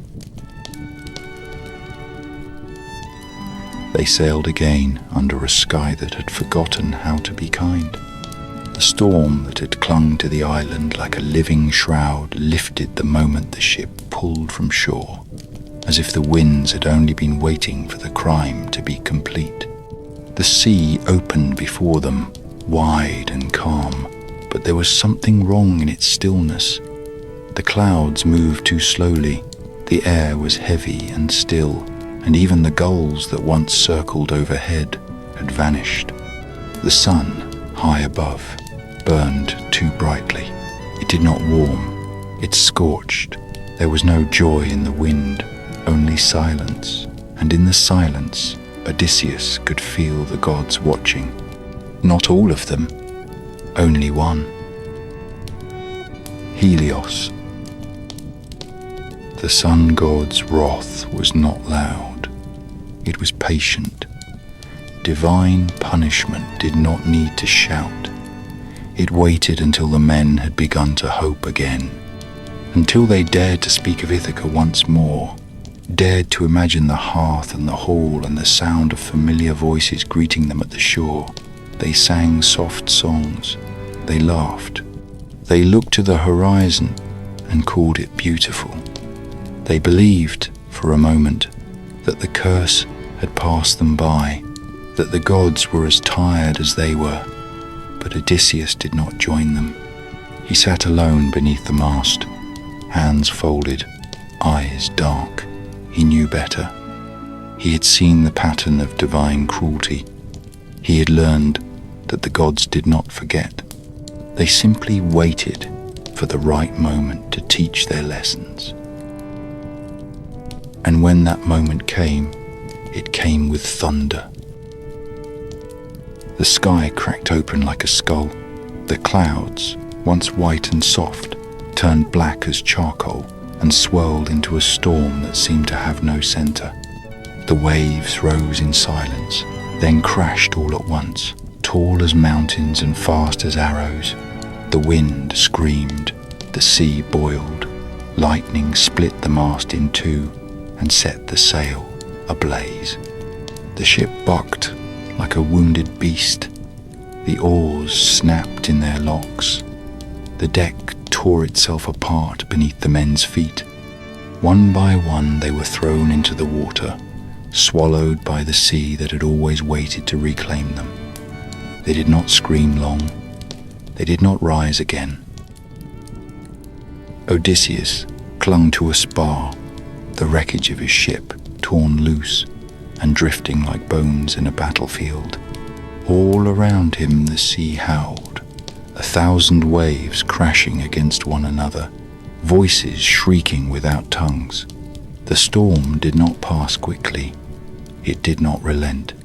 It lingered, dragging him across the surface of the world, spinning him through darkness and foam and the distant roar of a god who had been disrespected.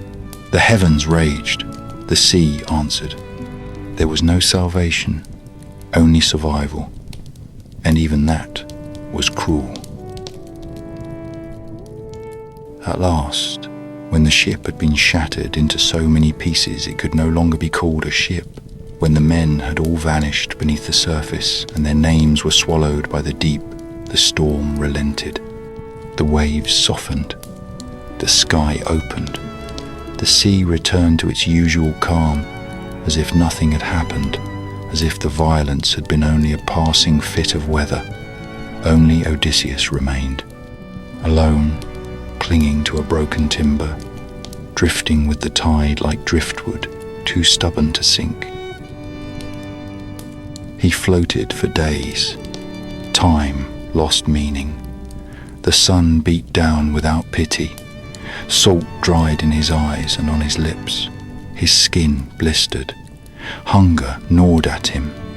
Sleep came in shivers and waking dreams. He saw their faces again.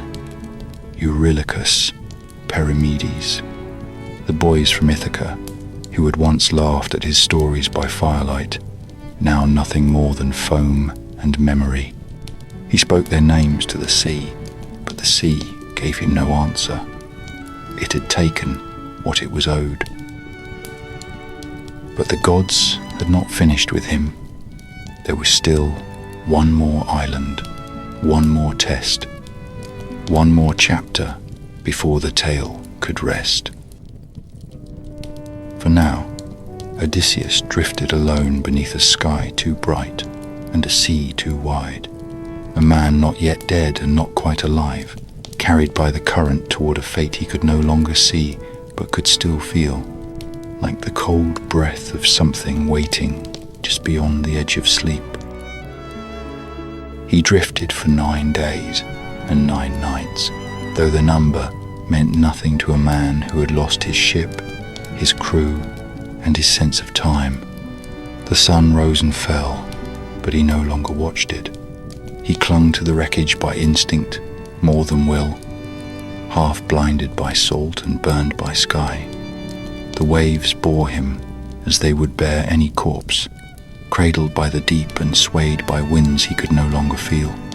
He passed through rain and heat, silence and storm, seeing only flashes of memory between the long blinks of his dry, cracked eyelids. There was Penelope, weaving alone at her loom in the great hall of Ithaca. There was Telemachus, walking the shores of their island, calling out for a father whose name had become a question. There were his men, smiling in the sun before Troy, whole and proud and still believing in home.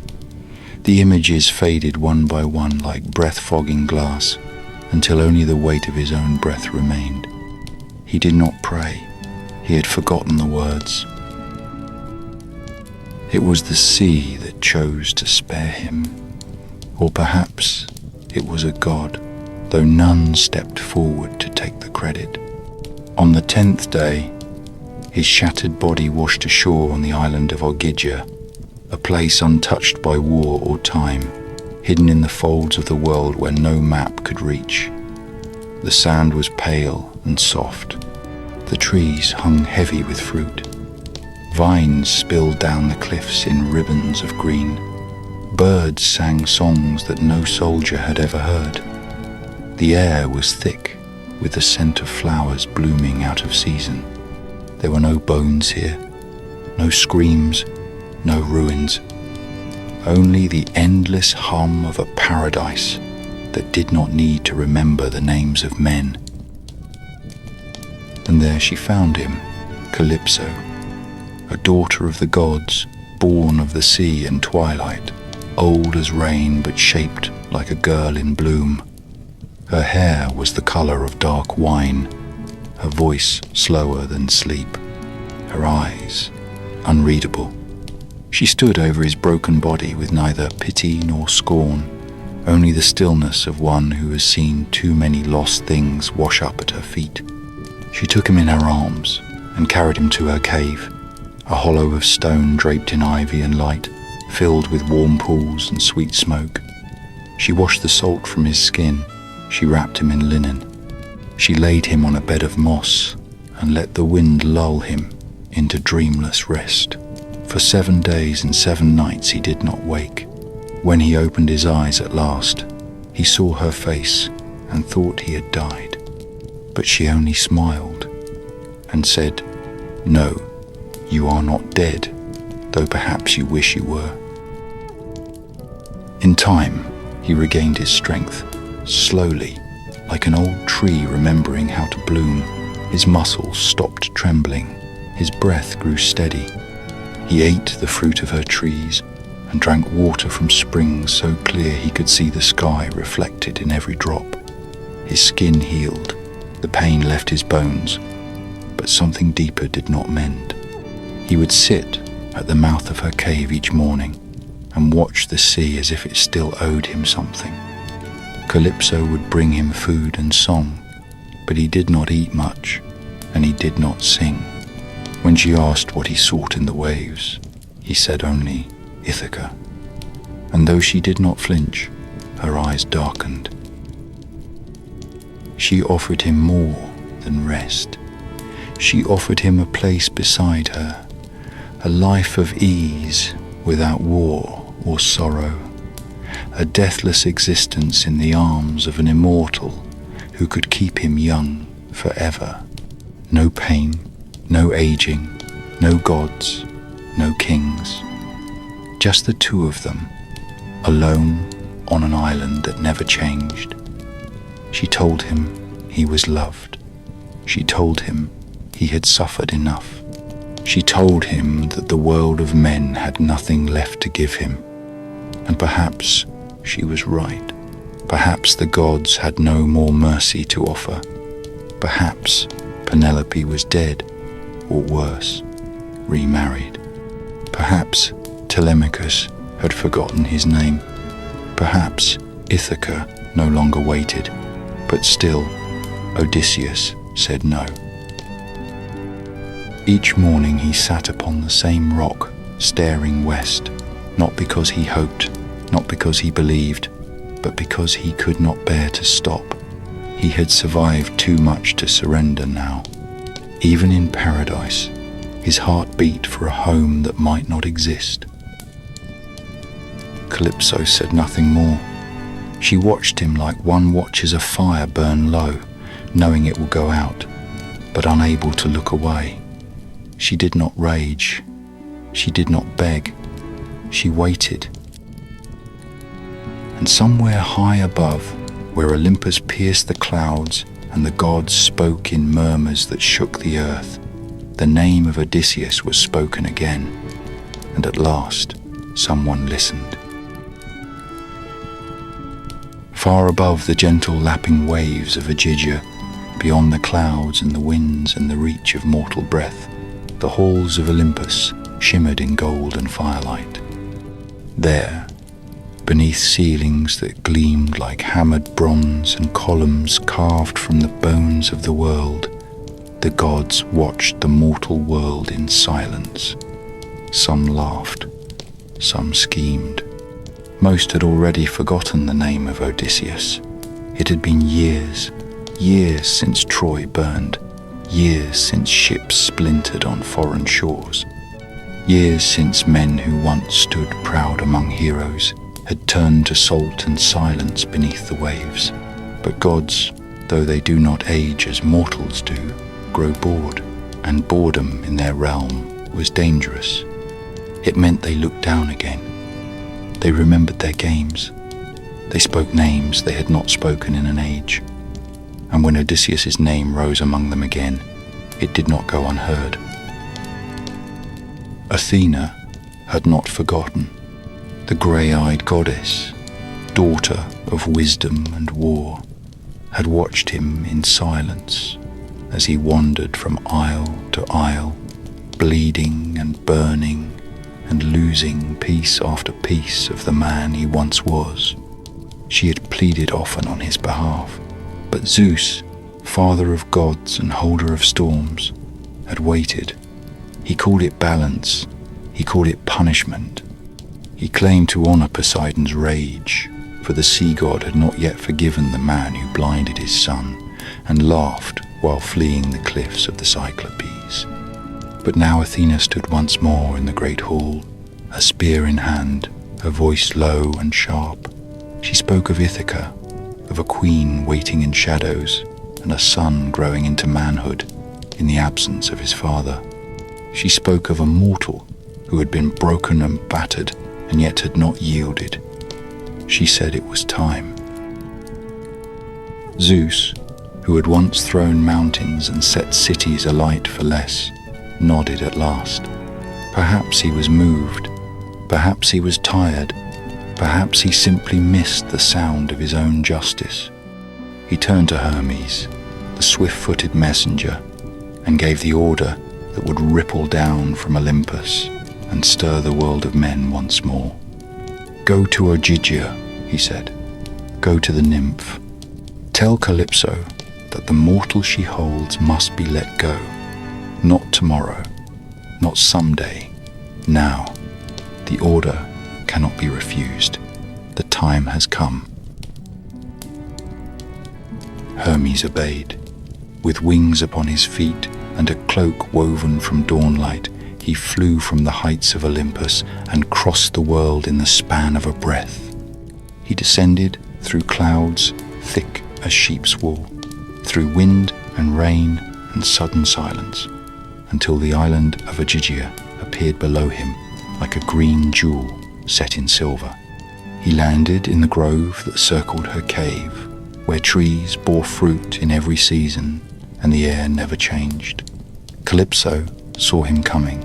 She was waiting. She met him at the threshold, her face calm, her eyes dark as the deep. She offered him food, as was custom, and wine that tasted of memory, but Hermes did not sit. He did not drink. He unrolled the scroll bound in gold and read aloud the words that had been carved by thunder. She is to let the mortal go. He is to build a raft. She is to help him. She is to say farewell. The cave grew colder as he spoke. The light dimmed. Calypso stood very still. She asked no questions.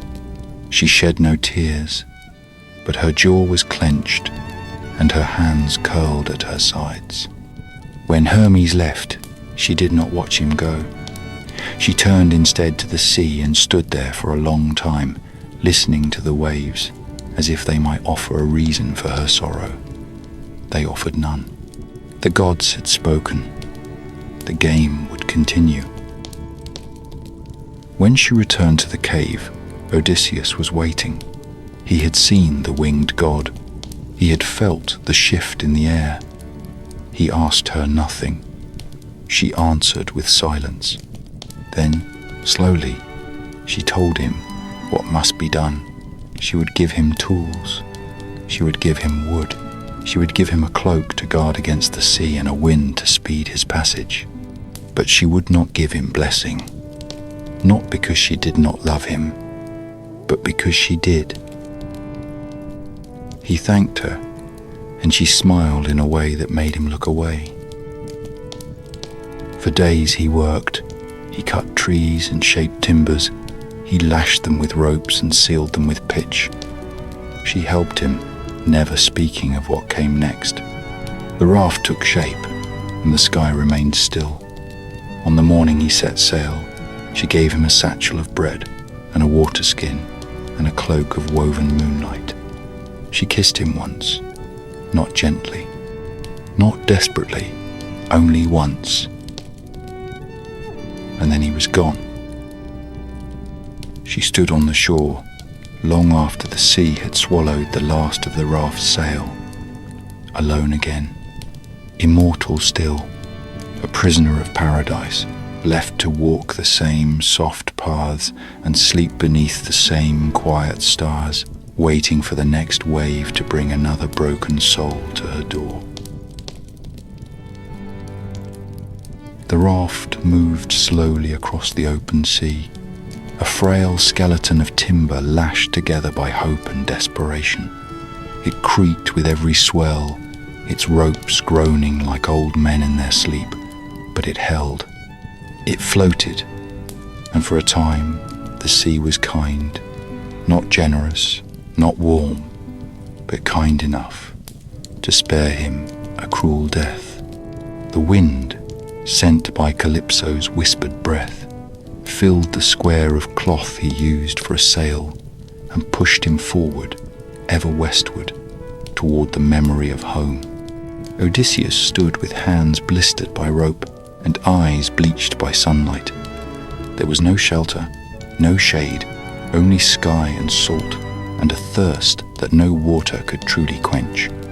He ate the bread slowly, drank the water in silence, and slept beneath the stars, waking often with a sword of dread pressed against his ribs. It was not the sea that frightened him, it was what waited beneath it. For Poseidon had returned. The god of the sea had wandered far in the days of Odysseus's drifting.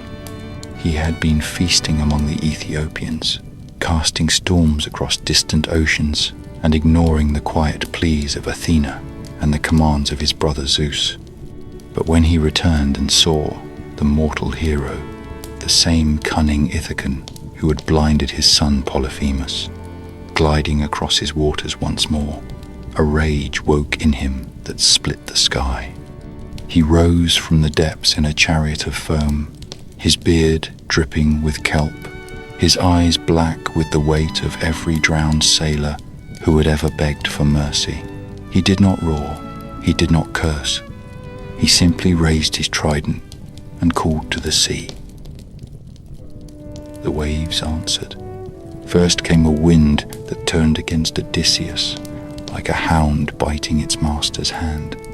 Then a squall, sharp and sudden, that tore the sail from the raft and flung it into the sky like a scrap of cloth. The water grew teeth. It rose in walls. It broke over him, again and again, dragging the raft down, spinning it like a leaf in a storm. The timbers cracked. The lashings snapped. The raft was no longer a vessel. It was driftwood once again, and he with it. Poseidon watched from afar, unmoved. A god cannot be denied his vengeance. Odysseus clung to what he could. A single beam, slick with brine and blood, kept him from sinking. The sea tried to drag him under, pulling at his legs, filling his mouth with salt and silence. For 2 days and nights he floated, a speck in a world of water, watched by gulls and gods alike. His arms grew numb, his eyes blurred. He sang no prayers, he made no bargains, he simply endured.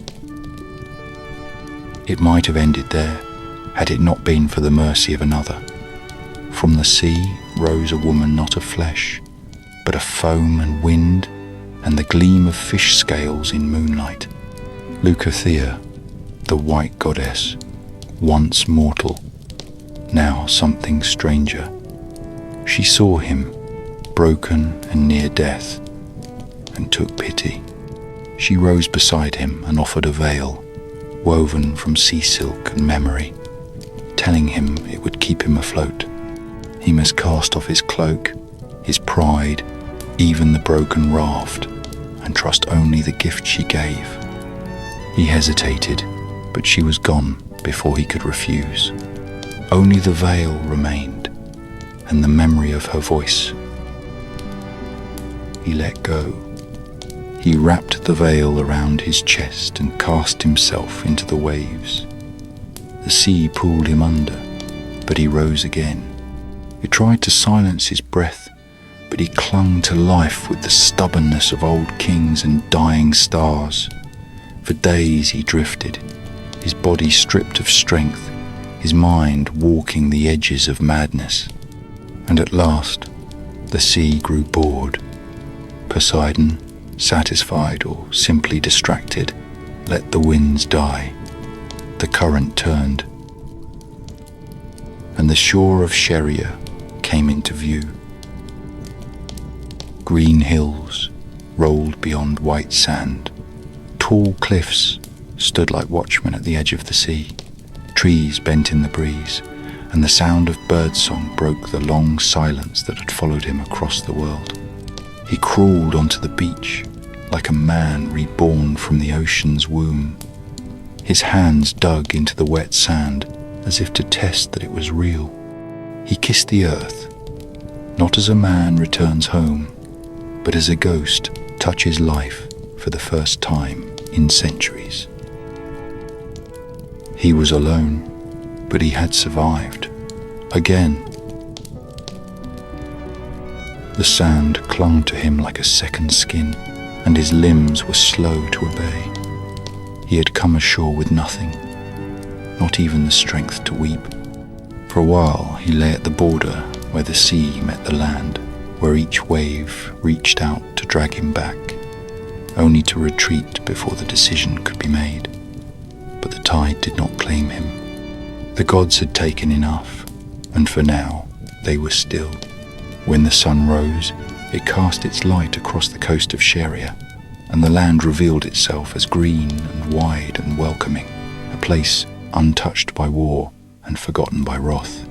Odysseus pulled himself up the slope with the care of a man who has known too many betrayals.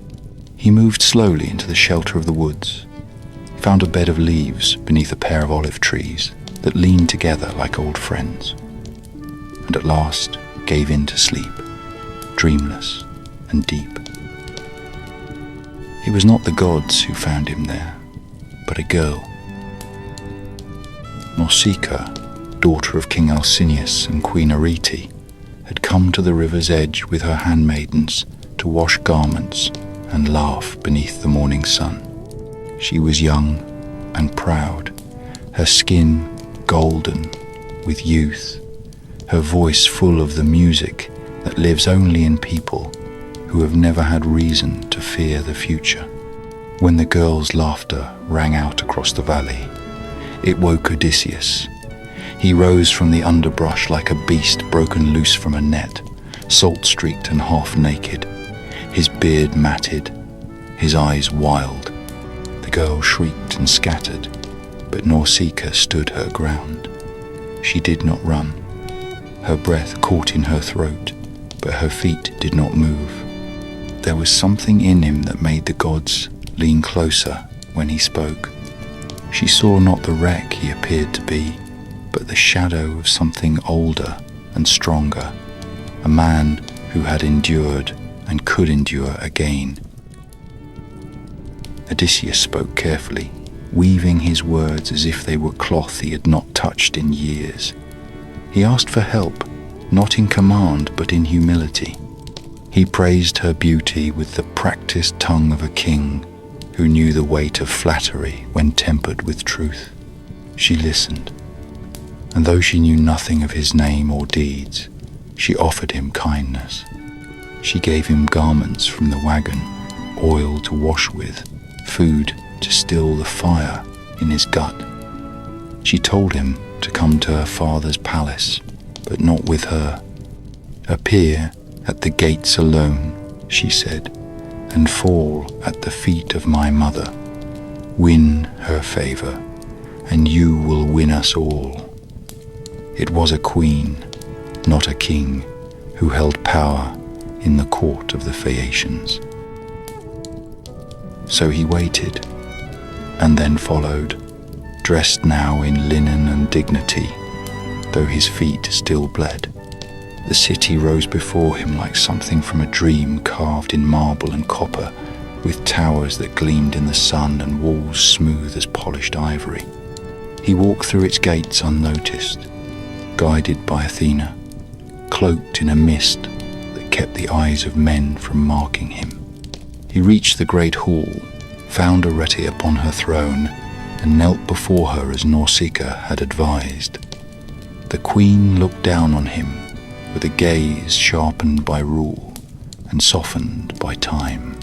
She saw the wear in his skin, the wound in his voice, and she listened. Odysseus did not name himself, not yet, but he told a story of storms and strange lands, of gods who blessed and cursed, of a man who longed for home more than for comfort. The king and queen offered him food and drink, and the mist of anonymity was gently peeled away. As he ate among them, the court stirred with whispers. He carried himself like a prince. His speech had the weight of command and sorrow. This was no vagabond, no castaway. This was a man of purpose, a guest of fate. Alcinous, a king of peace and ships, stood and asked plainly whether this stranger wished to be taken home.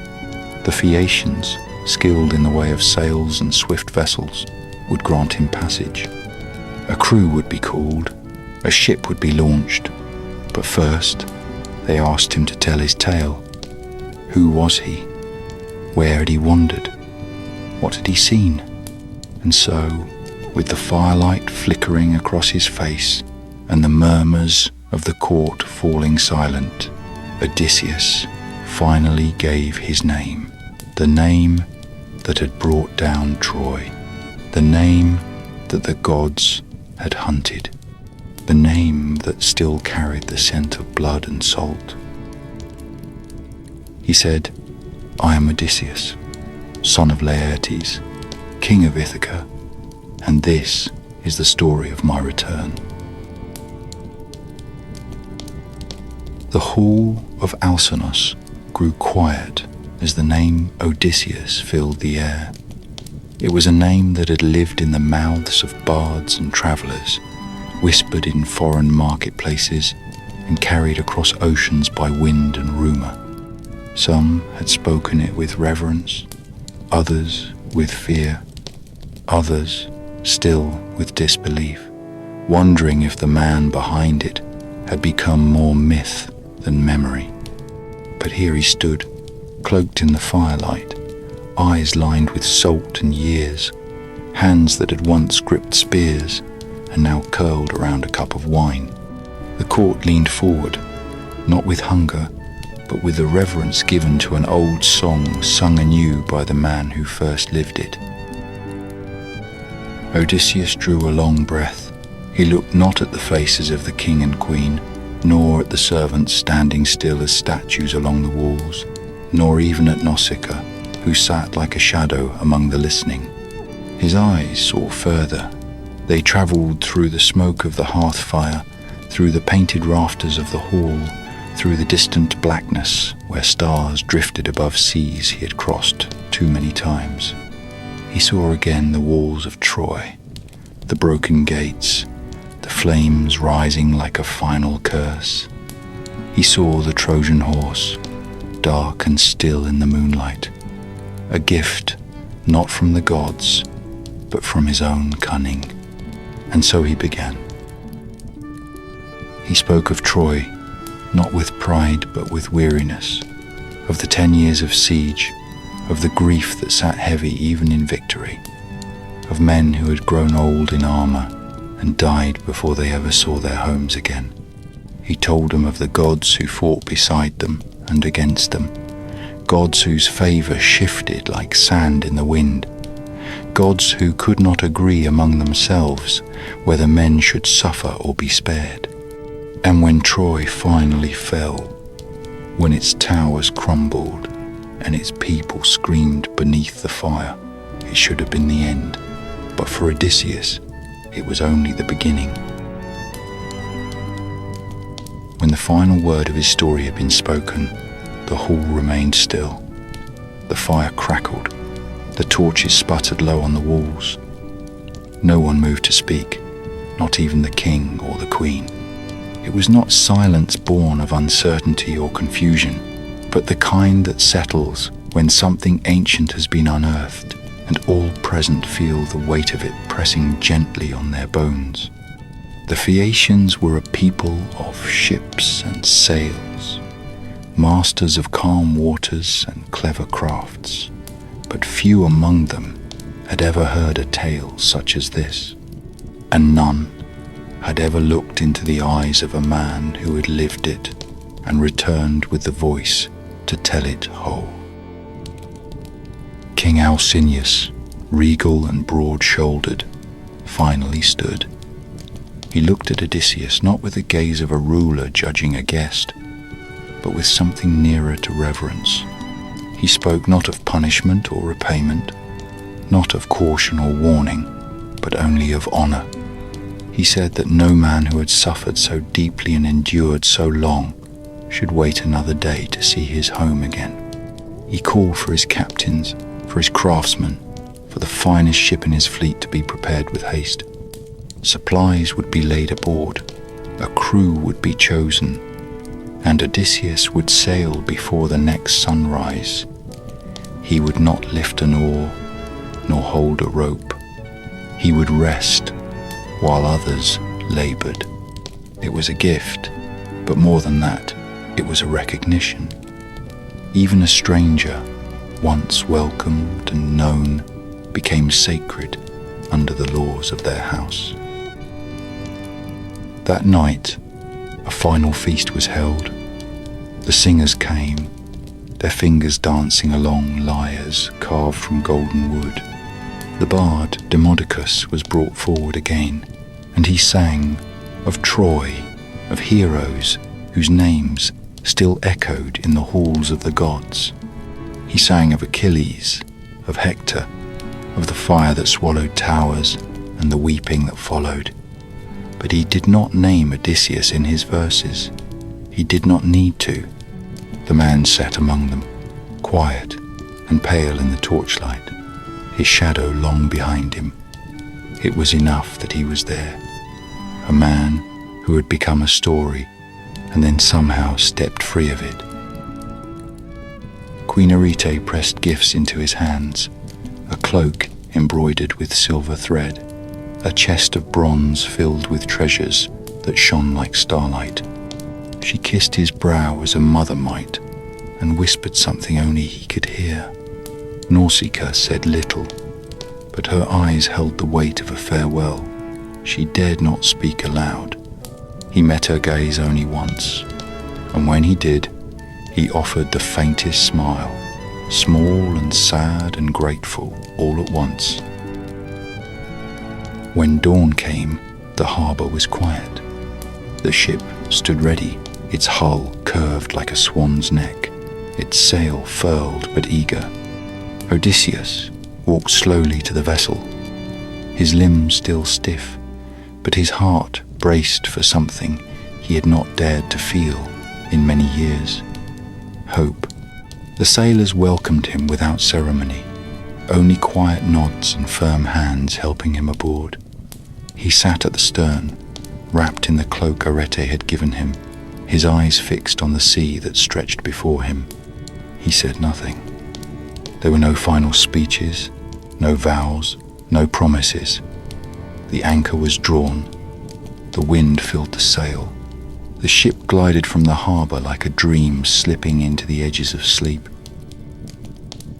The sea was calm. The gods, for once, said nothing, and as the sun lifted higher into the sky, Odysseus, king of Ithaca, closed his eyes. He slept not as a man hunted by gods and monsters, but as a man who had earned rest. The sailors rowed in silence. The ship moved swift as thought.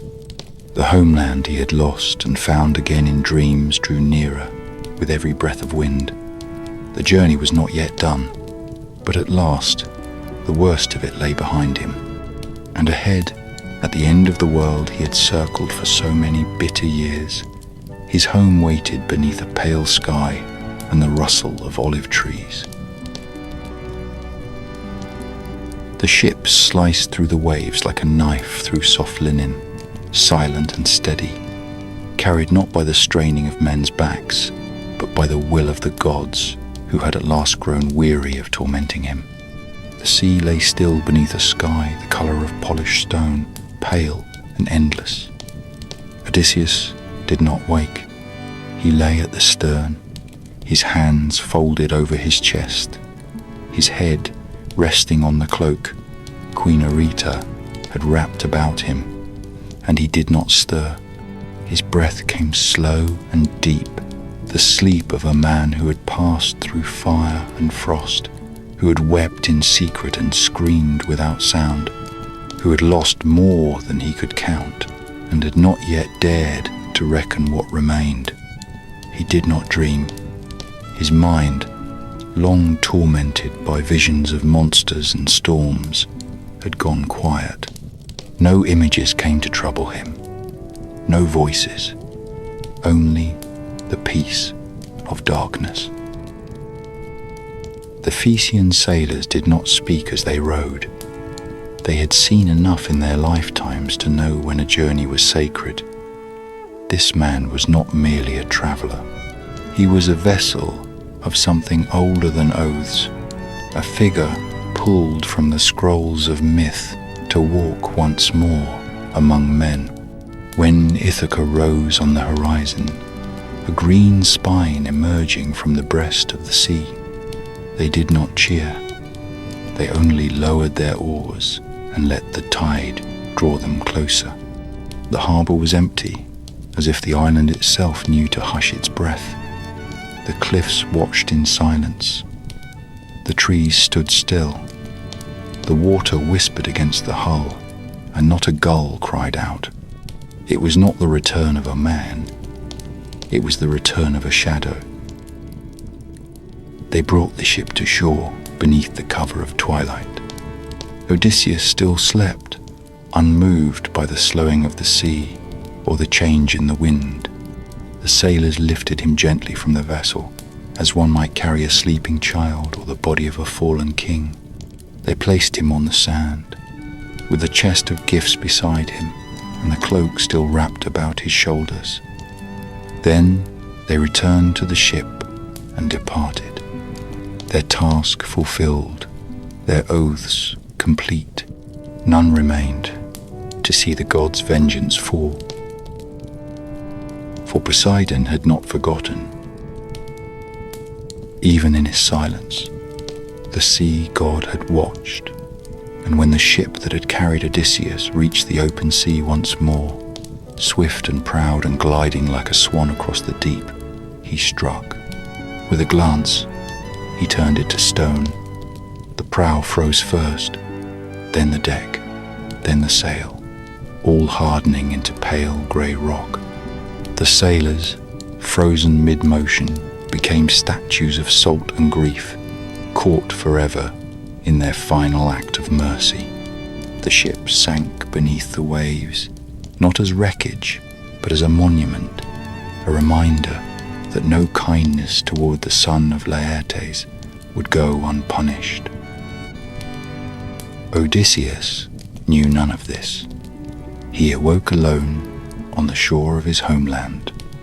The smell of the earth and the sound of cicadas, familiar and strange, all at once. He sat up slowly, his body aching from stillness, and looked around. The olive trees rustled in the breeze. The hills rose behind him, green and quiet. The shepherd's path wound down to the bay, overgrown with thistle and thyme. It was Ithaca, but not the Ithaca he remembered. Years had passed. Time had pulled gently at the corners of his kingdom, worn the stones, thickened the vines, yet it remained. It had waited for him. But even now, he could not rise and walk openly into his halls. He was not yet a king. He was a stranger on his own soil, a ghost among the living. His house was no longer his alone.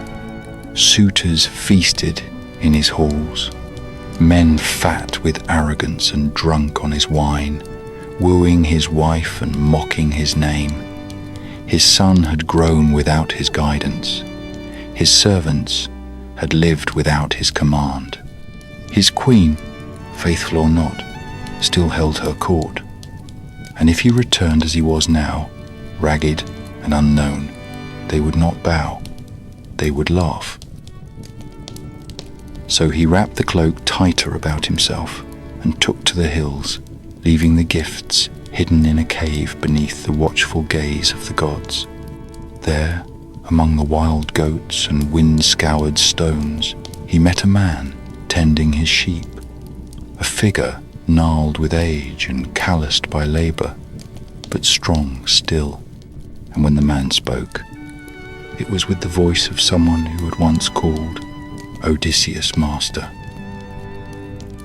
It was Eumaeus, the swineherd. Odysseus did not reveal himself. Not yet. He watched and listened, weighing the years in every word. In the small hut where Eumaeus lived, with smoke curling through the thatch and the scent of stew hanging in the air, he sat and ate in silence. It was a humble place, but it felt more like home than any palace had in years. The king had returned, but the reckoning had not yet begun. The hut was low and weathered, its walls patched with branches and hardened clay, its roof sagging beneath the weight of a dozen winters. Smoke seeped from a narrow hole at the top, the kind that stung the eyes but warmed the bones.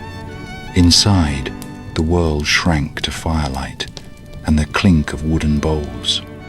Eumaeus, the old swineherd, moved with the tired grace of a man who had known both servitude and pride, who had held fast to his duty, even as time forgot to reward him.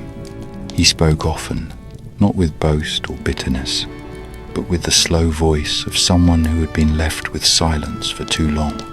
He spoke of Ithaca, of the suitors who infested the palace like rats in a granary, who feasted while the queen waited, who laughed while the people whispered. He spoke of Penelope and how she still held her loom and her grief with the same stubbornness, weaving by day, unraveling by night, keeping her vows with thread. He spoke of Telemachus, who had left to seek word of his father, full of fire, but walking into the world like a lamb among wolves. Odysseus listened. He kept his name behind his teeth, like a blade hidden beneath a cloak. He nodded, asked questions like a beggar curious about royal gossip, and the more he heard, the more a slow fury rose in his chest.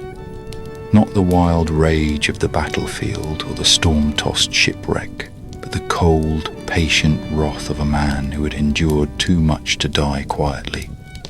His house had become a stranger's hall. His people lived beneath the shadow of thieves. His son, untried and outnumbered, wandered through kingdoms seeking a ghost, and yet here, in this smoke-stung hut, loyalty remained.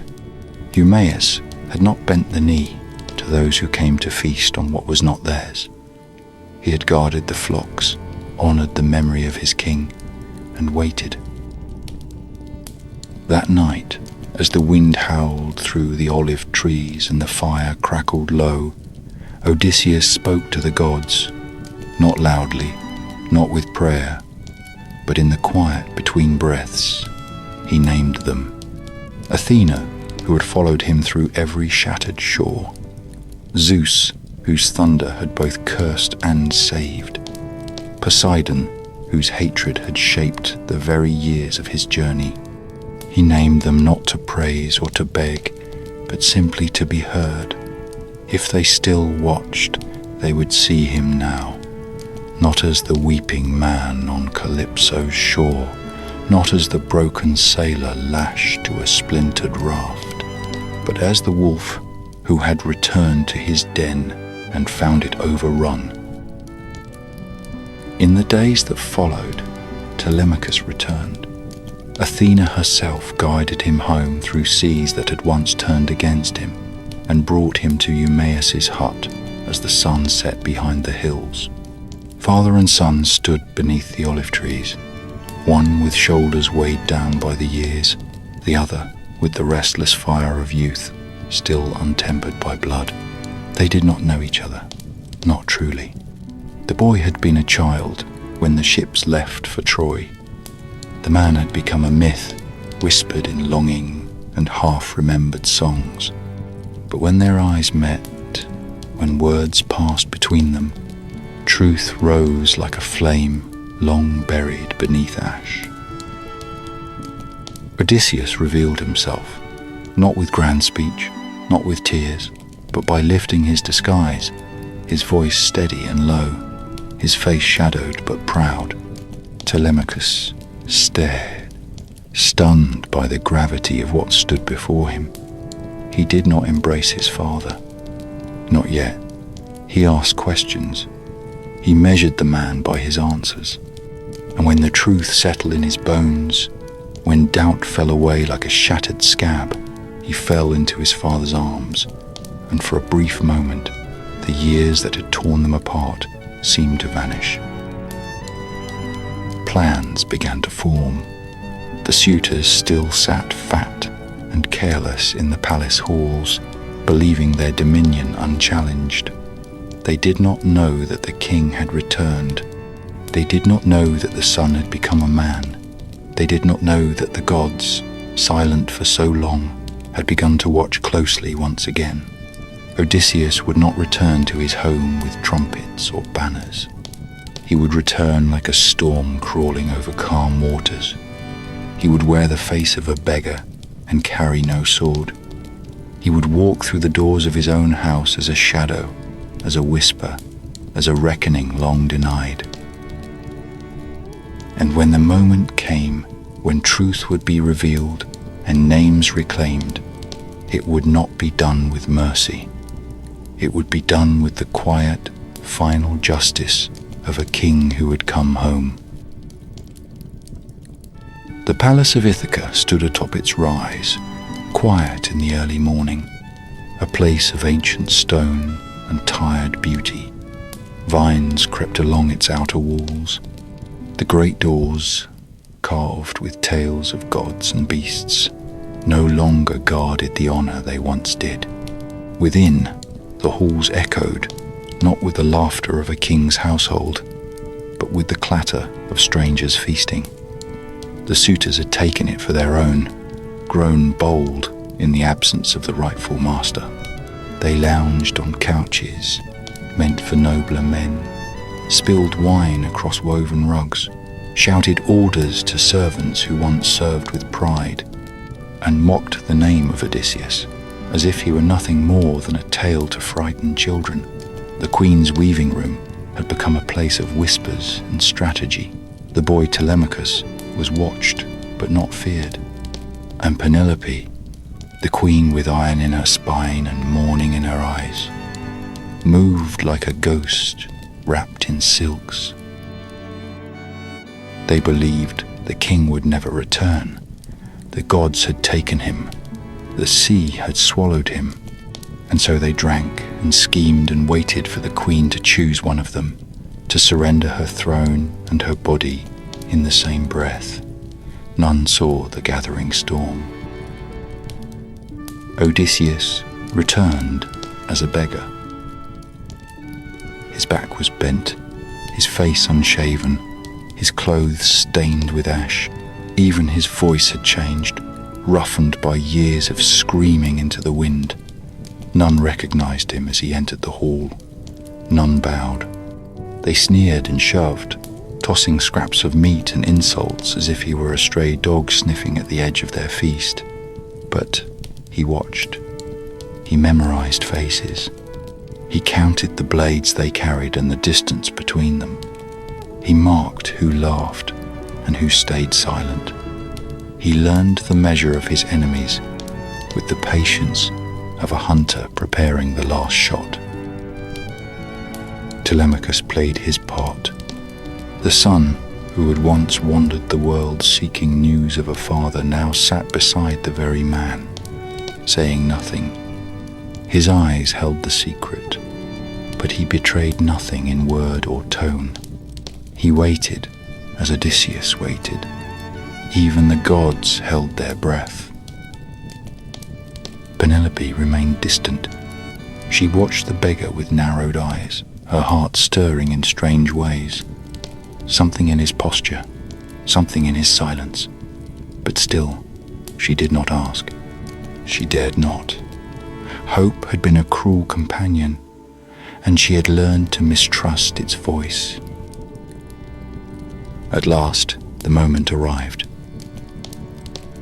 It came not with a sword drawn, but with a test.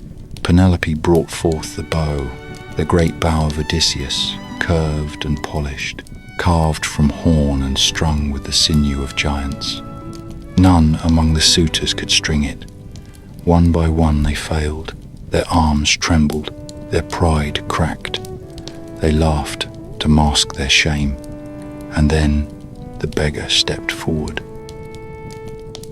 Mockery greeted him, shouts and curses, but Penelope, veiled and still, gave her silent consent.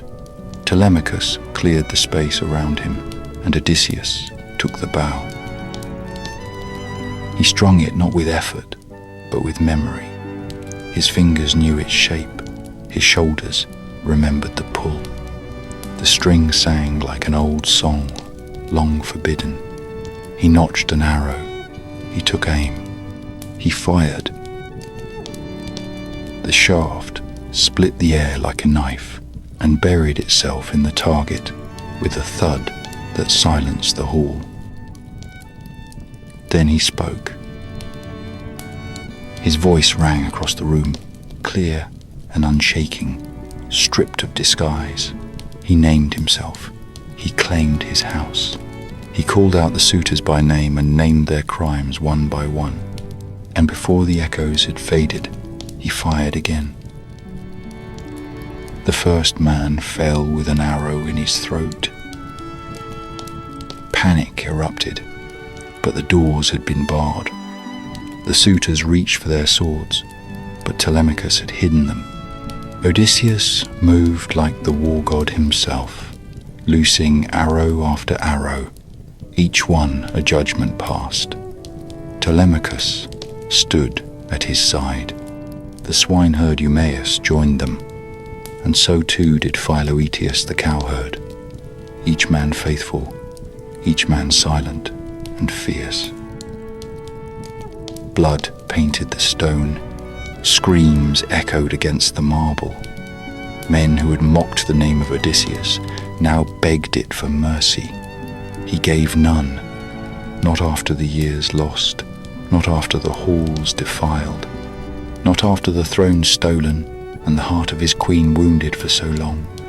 It was not vengeance, it was balance, a reckoning long overdue.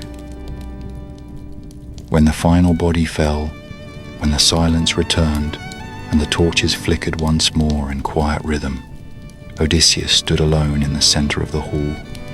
The bow hung in his hand. His eyes burned with the cold fire of a man who had waited too long for justice. Around him, the sons of nobility lay broken. The tables were overturned. The house smelled of blood and ash. And still he did not weep.